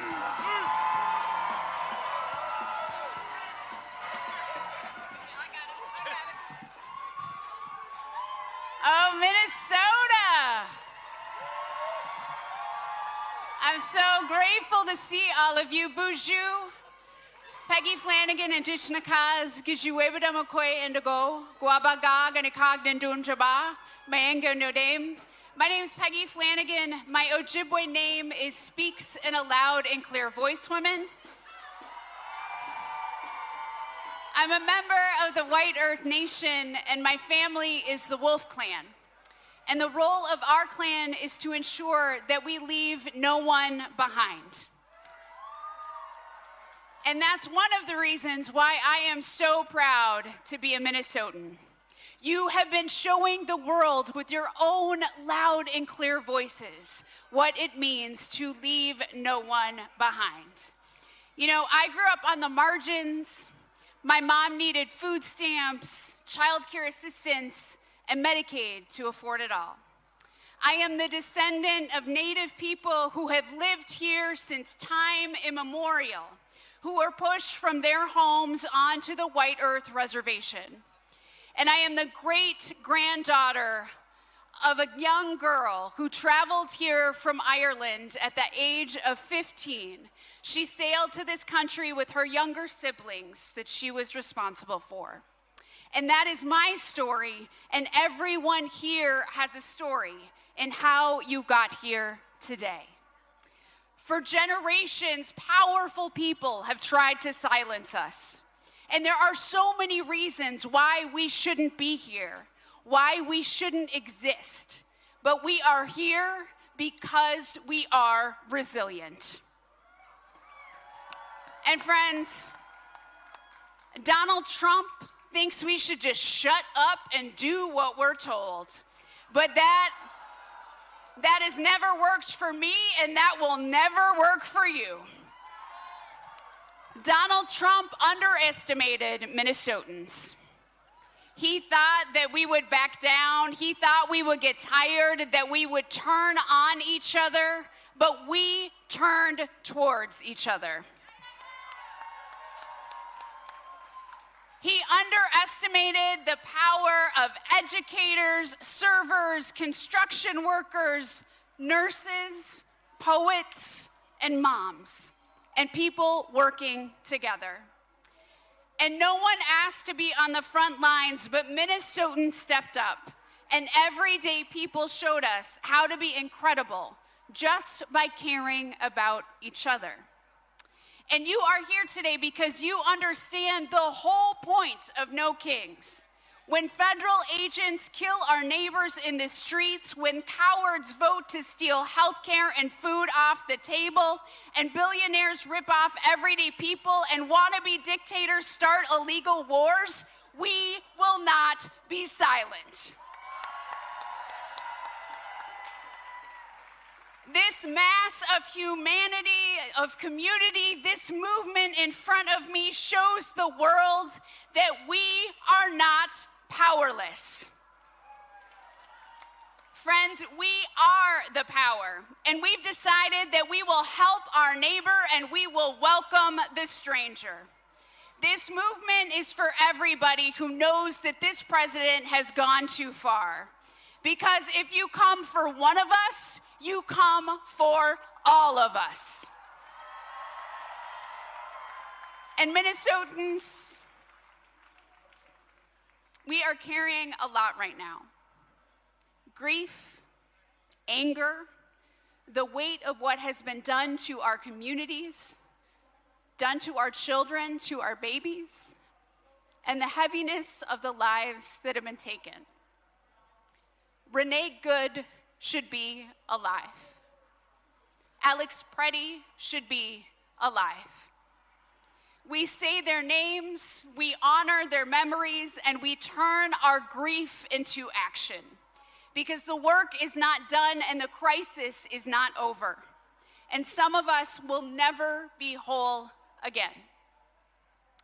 But here's the deal, friends. We all know that famous quote from Senator Paul Wellstone, which is, and say it with me, we all do better when we all do better. It is the unofficial slogan of Minnesota. But my favorite quote from Paul Wellstone is, sometimes you gotta pick a fight to win one. Because there are some fights that are worth picking.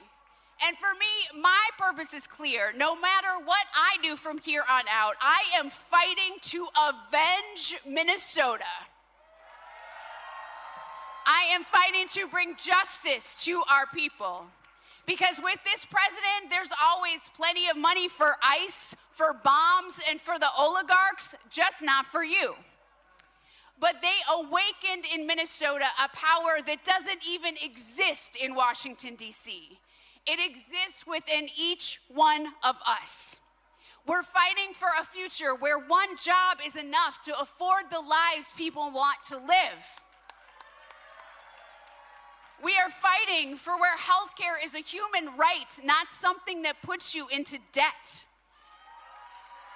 Where everyone is treated with dignity, no matter who you are or where you come from or what you look like.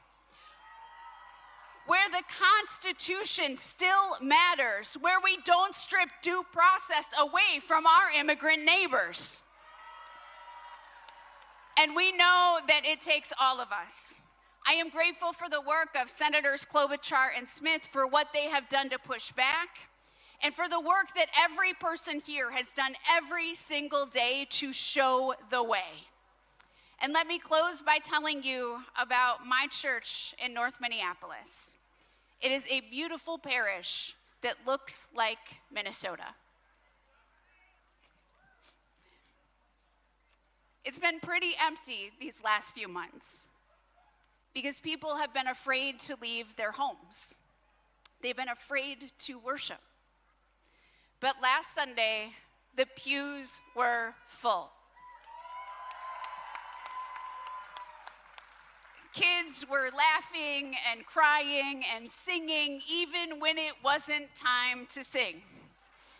It was a wonderful, beautiful noise. It was the song of resilience because we are still here. And I want you to feel that resiliency in your bones. I want you to take a minute and I want you to look at each other.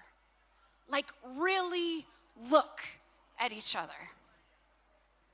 Because we deserve better. We have everything we need to build the future that we want. We are what we need to build the future. And we are going to keep fighting until we get it. And I am honored and humbled to be your lieutenant governor. But more than anything, friends, I am grateful to be your neighbor.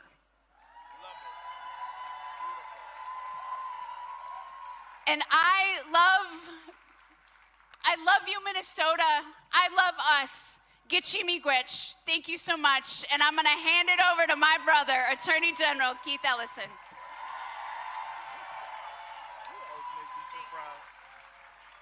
Hey, Minnesota, let me hear you. You know, brothers and sisters, last time I was here with you, right here, was June 14th. And it was hot outside.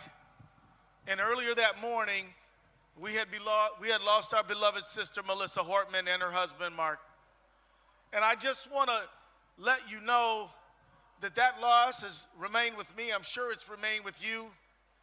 And at this time, we also have to remember Renee Good, Alex Preddy.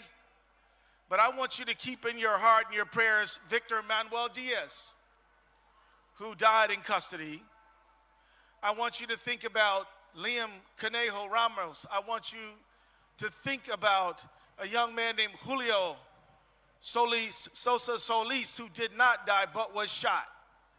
And I want you to think about all of us and the price that we paid in order to kick ISIS ass out of our state. And the lesson is very simple, friends. Freedom ain't free. And some of us have to pay the dearest cost for the sake of freedom. And we don't want them to pay it. We wish they would never have to pay it. But you can only get rid of tyrants, and you can only defeat tyranny if your love of freedom is so great that you will risk what you have to for your neighbors. That is what it is to me, a free society. That's what it means to live free, to be willing to go to the mat, go to the wall for the people you love and care about. But I want you to know, as your Minnesota Attorney General, that justice is not optional. Accountability is coming. And the names of our neighbors and loved ones will never be forgotten. You might have noticed that me and Moriarty had to file a lawsuit last week. We're suing the federal government to make sure they give us the rest of the damn file. We're not going to let them hang on to the file, say they're not going to investigate, and that's it. It ain't it by a far sight. And I want you to know that we will never back down, that we will never quit. You know, friends, I was in Alabama on March 7th with about 100 other Minnesotans, and we went down to Selma, Alabama, because in 1965, that is where inspiration lived. People of all colors and cultures came there, and they've been coming there ever since, because brave Americans stood up for the right for all Americans to vote. And by that August, we passed the Voting Rights Act, and that by that October, we passed the immigration bill that allowed people to come to America who were not from Northern Europe. Did you know that? So we call it Bloody Sunday, and people were injured, and some people like Viola Liuzzo and Reverend James Reeb didn't survive that interchange. They didn't make it. Thugs and killers and racists killed them. But we still fought for everybody to vote, right to vote, and everybody's right to come to America. And we won those rights. And now, friends, all of those rights are under attack right now. Every right we fought and won is under attack right now.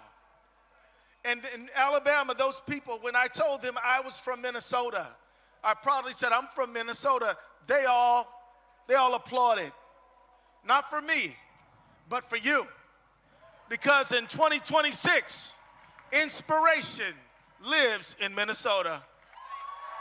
If you want to stand up for justice, if you want to be inspired by the noblest and best ideals of all humanity, you got to come to Minnesota. You might have to stop and spend time at the memorial of Alex Preddy on East Street on Nicollet. You might have to go over to Portland to the memorial for our dear beloved sister Renee. But Minnesota, the world looks to you and is inspired by you because of your love and commitment for each other and this country and the principles that hold it up. You are so honored that the JFK Award for Profiles in Courage, well, you won that award. Did you know that? Now, they even nominated you for a Nobel Peace Prize, which is more than I can say for certain people I know. But the fact is that you are an inspiration. You are where people come to get inspired. And I want to just thank all of our out-of-town guests who came. Bernie, you know what I'm saying? Joan Baez, Jane Fonda, all the, Tom Morello, all these amazing labor leaders who've come here. They come here because they know where inspiration lives in 2026, and it lives right here with you. Now, beloved, let me tell you, right now, we got a few more months until there's a national election, and Trump is scared to death. I'm not here to tell you who to vote for. Hell, you know who to vote for. Vote for the people who vote for your family. Vote for people who don't kill your neighbors. Vote for people who don't throw your neighbors in detention. Vote for people who don't raise taxes on you and drive up your prices. Vote for people who don't start foreign wars after they promise not to. You know what to do, but what you got to do is to do it. We've got to have the largest turnout the history this state has ever known. And we're the #1 turnout state in the country already. But we've got to convert this great energy into electoral success. The bottom line is there's a lot of ways to push back on a tyrant. One of them is to sue him. I do it all the time, did it 57 times. Another way is to do street activism, protest, demonstration. Another one is art, but another one is voting. And please don't discount that one. That one will be important. We got In part, we got into this mess because of an election, and we're going to help get ourselves out of it through an election. Now, let me wrap up by saying that we've got to be real clear.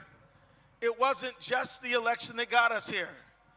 It was a set of decisions made over the course of the last many decades where some leaders in both parties, my friends, did not put the working class people of America first.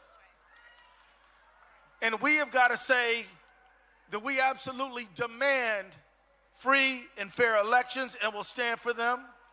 We got to demand leaders who will stand up for our democracy. We got to demand to keep dark money out of these elections.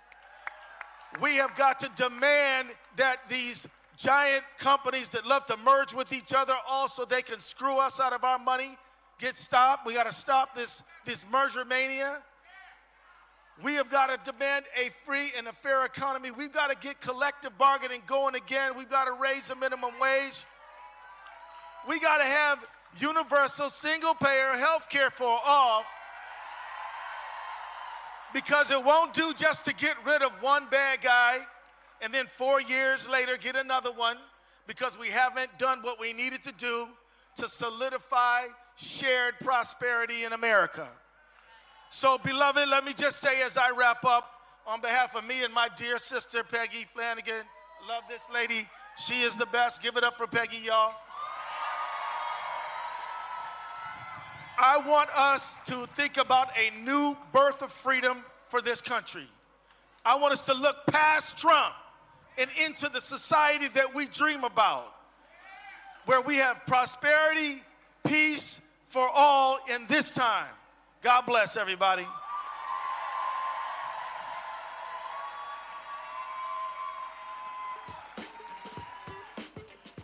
Before we continue, we have a public service announcement. Joan Molinar.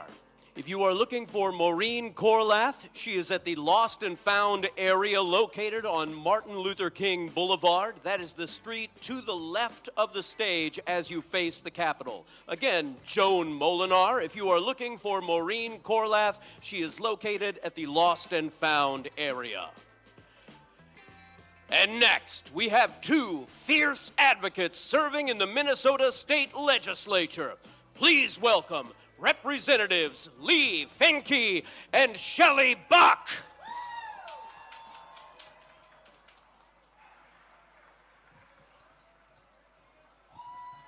Hello, sorry that took a while. Hello, those of you still joining us. Thank you so much for hanging around. My name is Lee Finke. I use she, her pronouns. I'm a state representative. I work here along with my colleague Shelley Buck in the Minnesota House of Representatives. I'm here to provide a little trans representation, but I'm also here to demand our trans liberation. And I'm here to demand our liberation for everyone. I don't mean only queer and trans liberation, but all of ours. Immigrants, refugees, undocumented neighbors, our friends with disabilities, our indigenous tribal nations, everyone, full equality, full inclusion, full stop. So here's the thing I want you to remember when someone asks what the trans lady was yelling about at the No Kings rally. You can tell them that these fascist thugs in Washington, they are actually not the gatekeepers of our shared liberation. The violent, hateful ideologies of these men, it will end. Men like this come and men like this go. Minnesota beat back the fascist ICE invasion, and the rest of the nation will too. When Trump and his cronies are long gone, queer and trans and immigrant and disabled folks will still be here. We will still be here fighting for our shared liberation, and we will need you at that time to continue to fight for all of this. This won't be the end for us. This won't be the end for any of us. But we are in the hot fire right now. All of our vulnerable communities need you, and you know why. The forces of oppression are obvious, conspicuous. It is like the apocalypse. You know who the bad guys are, and you know who the good guys are. But we know these fascists are bound to lose. And when they are gone in the dustbins of history, your trans, two-spirit, non-binary, queer, immigrant neighbors, we will still be here fighting for our lives. And we will need you to be in the streets then, too. It is not just now, it is not just Trump, it is what comes after. We still will need you to fight for our lives. Liberation now, justice for Renee, justice for Alex, justice for all of the families affected by this government. Stay safe, keep fighting. Thank you. A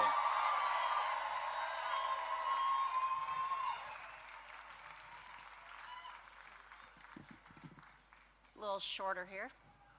Hamadako yepi, shante washte anape chi japi, shalibaka makiapi, damakota, de Dakota makoche. Hello, my relatives. I greet you with a good heart and handshake. My name is Shelley Buck. I am Dakota, and this is Dakota Homelands. Dakota people are some of the first stewards of this place we call Minnesota Makoche, or Minnesota. For us, it is more than a home. It is the place of our origin on this earth. Through this, we know that we are all interconnected. Our values, our hopes, and our dreams for our children and the next 7 generations. In the past, they stole our children, cut our people's hair, tried to steal the language from our tongues, and tried to convert us into one of them. Throughout a history of erasure, eradication, and state-sanctioned genocidal violence, our people did more than resist.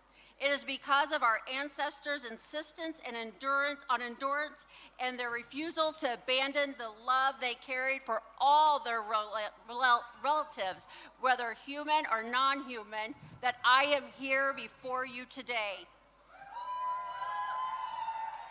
White supremacy and the claws of those who embody it continue to dig into our backs. And the government, again, is stealing our people. ICE and the federal government continue to try to break our bodies, spirits, and wills, but my friends, they have failed miserably. Love, laughter, and connectedness with our land and our neighbors is powerful medicine. It feeds our souls and keeps us moving. We know that the violence of white supremacy, of discrimination and oppression are all continuances of the legacies of colonialism that remain today. Though in vastly diverse ways, we are all inheritors of these violent colonial legacies and the systems that continue to uphold them. And so the responsibility to imagine and create and work toward a more radically just present and future is a shared inheritance too.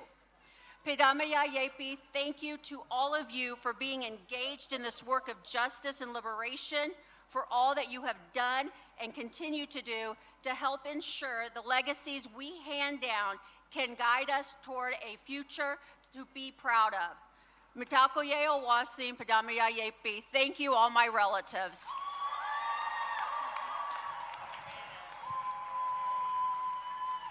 The invasion of Minnesota neighborhoods is symbolic of this administration's assault on working families across the country. Organized labor is pushing back here in the Twin Cities and in the halls of power. To speak about that resistance, please welcome President Liz Schuler of the AFL-CIO, President Randi Weingarten of the American Federation of Teachers, and President of the SEIU, April Verrett.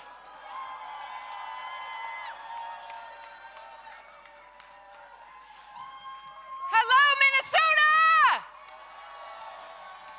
I'm Liz Schuler, President of the AFL-CIO, America's labor unions. Do we have worker power out there today? That's what I thought. I'm so proud to stand up here alongside my union sisters, Randi and April, bringing the voices of 15 million workers across 65 unions and every worker in this country. That's right. Over and over this past year, we've seen this administration try to divide us as working people. Whether or not we were born here, whether we were blue collar, white collar, gay, straight, trans, black, white, Latino, they try to divide us because they could not be more afraid. They could not be more afraid of what happens when we stop looking to the left and to the right and we start looking at them. When 3 rich people have more money than half the rest of us in this country, does that work for working people? Hell no. When CEOs are making $90 million a year while their workers can't afford groceries, does that work for working people? Hell no. When everything in this country is so damn expensive, and Trump's answer is to cut the taxes of his billionaire friends? Is that a country that works for working people? Hell no.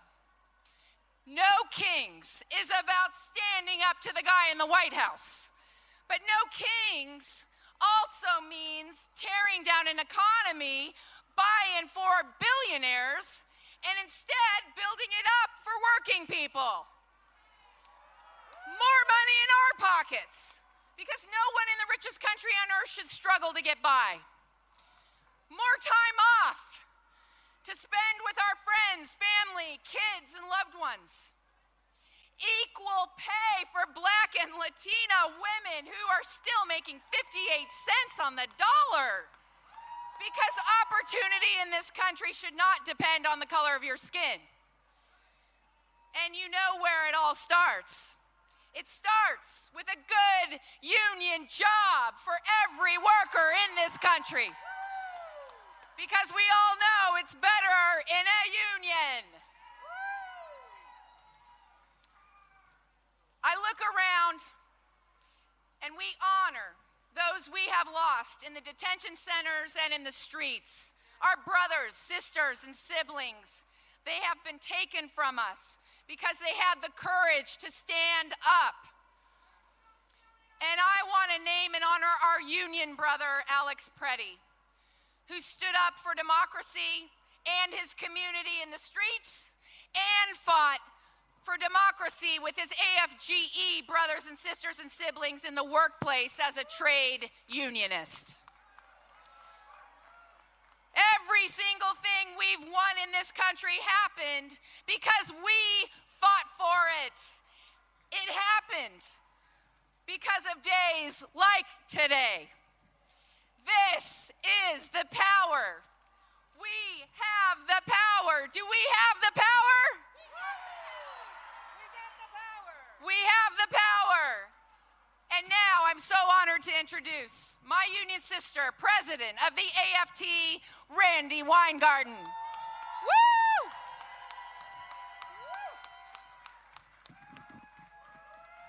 Okay, Minnesota! So I know the hour is late, but this has been an amazing crowd, not only here, but all across America, fighting for the promise of America, fighting for a democracy that works for all, fighting against kings or the prospect of them. Now, you know I'm going to be a little bit of a teacher, because once a teacher, always a teacher.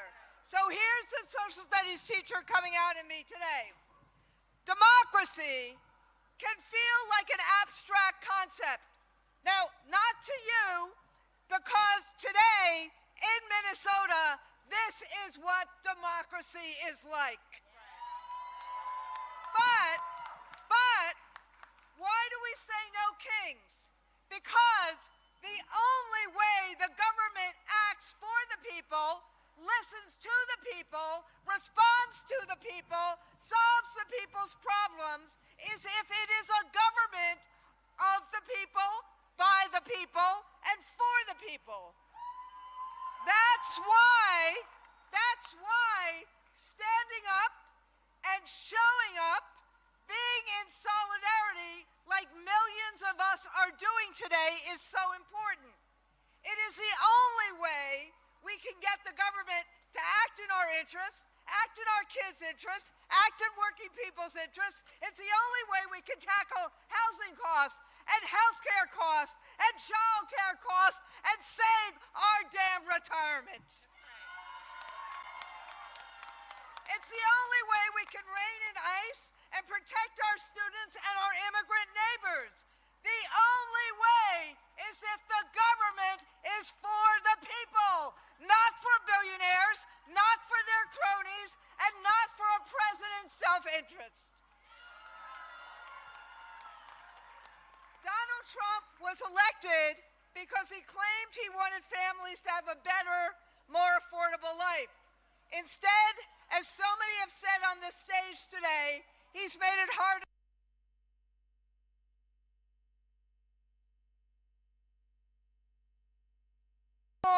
That is costing $1 billion a day.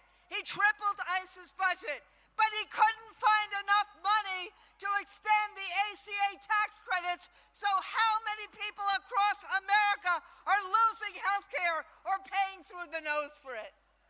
He couldn't fund Medicaid, so now rural hospitals are closing. He golfed at Mar-a-Lago while people were losing SNAP, and he's attacked universities and public schools that 90% of kids in America don't do, and doing all of this while Melania is trying to replace teachers with robots. And he chose to take on Minnesota. But Minnesota, through this brutal winter, you showed the way. Compassion for our neighbors, courage in the face of brutality, and solidarity, because we are braver and stronger when we are together. And let me say one more thing here. Solidarity also means taking on target. As my union did this week, this means this: America's educators will shop elsewhere, not Target, for back to school, because Target refuses to stand up to ICE. Donald Trump may pretend that he's not listening, but he can't ignore the millions in the streets today at more events than there are counties in America. We are a movement of many faiths and races, a movement across geography and demography. And Americans don't agree on everything, but we agree that we, the people, have to have the ultimate say, not the president, and sure as hell not a wannabe king. So as we are closing up today, let me ask you this: are you sick and tired of the lies?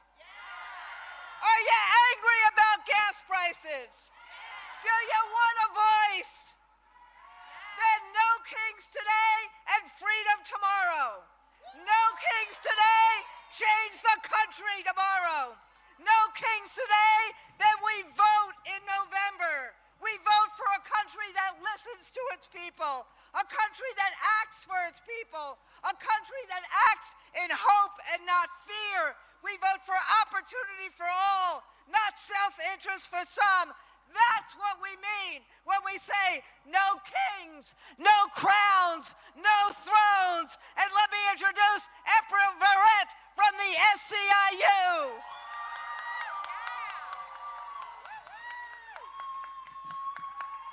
Minnesota! Minnesota! Let me tell y'all something. Y'all are not just nice. Minnesota is patient. I am indeed April Verrett, and I am the proud president of the 2 million member Service Employee International Union. And I made it my mission to be here today because I gotta tell you all, this is my new crush. And I'm crushing hard on Minnesota. Minnesota, y'all got me all in my feelings because you don't just not back down. Minnesota stands 10 toes down. You stand 10 toes down for justice. You stand 10 toes down for community. You stand 10 toes down for democracy. And democracy is why we are here today, ain't it? It is because this is supposed to be a democracy, but it sure doesn't feel like one. It sure doesn't feel like one while working people are doing every damn thing we can and still falling behind. While the forces of exploitation and white supremacy stay busy crowning kings. They crown corporate greed so that the people doing the work struggle while the people at the top cash in. They've crowned systems that decide who gets access and who gets left behind and somehow try to convince us that it's fair. They've crowned power that operates without any accountability and tell the rest of us just to deal with their wars. Are we gonna accept that, Minnesota? No. Nah, we gonna call them on their bullshit. Because in a democracy, you don't get crowned. In a democracy, you don't get ignored. In a democracy, you answer to the people. You answer to the people. In Minnesota, right here, right now, are the people. In SEIU, we're talking about the three things that we're fighting for. Y'all ready? Yes. In SEIU, we are fighting for money, for power, and for respect. Money, because working people deserve more than to just get by. Power, because power doesn't just belong to the wealthy. It belongs to all of us. And respect, because too many of us feel like being treated like we don't matter. That's over. So yeah, we're fighting for money, power, and respect. And I might have to remind y'all, Javier know it. Back in the 90s, Little Kim said, money, power, and respect, what you need in life. Money, power, and respect, you'll be living right. Money, power, and respect, you'll be eating right. You can sleep at night. It's the key to life. So yeah, money, power, and respect. That's what no kings really means. It means rejecting a system where a few people get crowned while they rule over the rest of us. So I'll ask you, are we gonna let them keep their crowns? Are we gonna take back what belongs to us? Then say it with me, no thrones, no crowns, no kings, no thrones, no crowns, no kings. Let's go get it, Minnesota.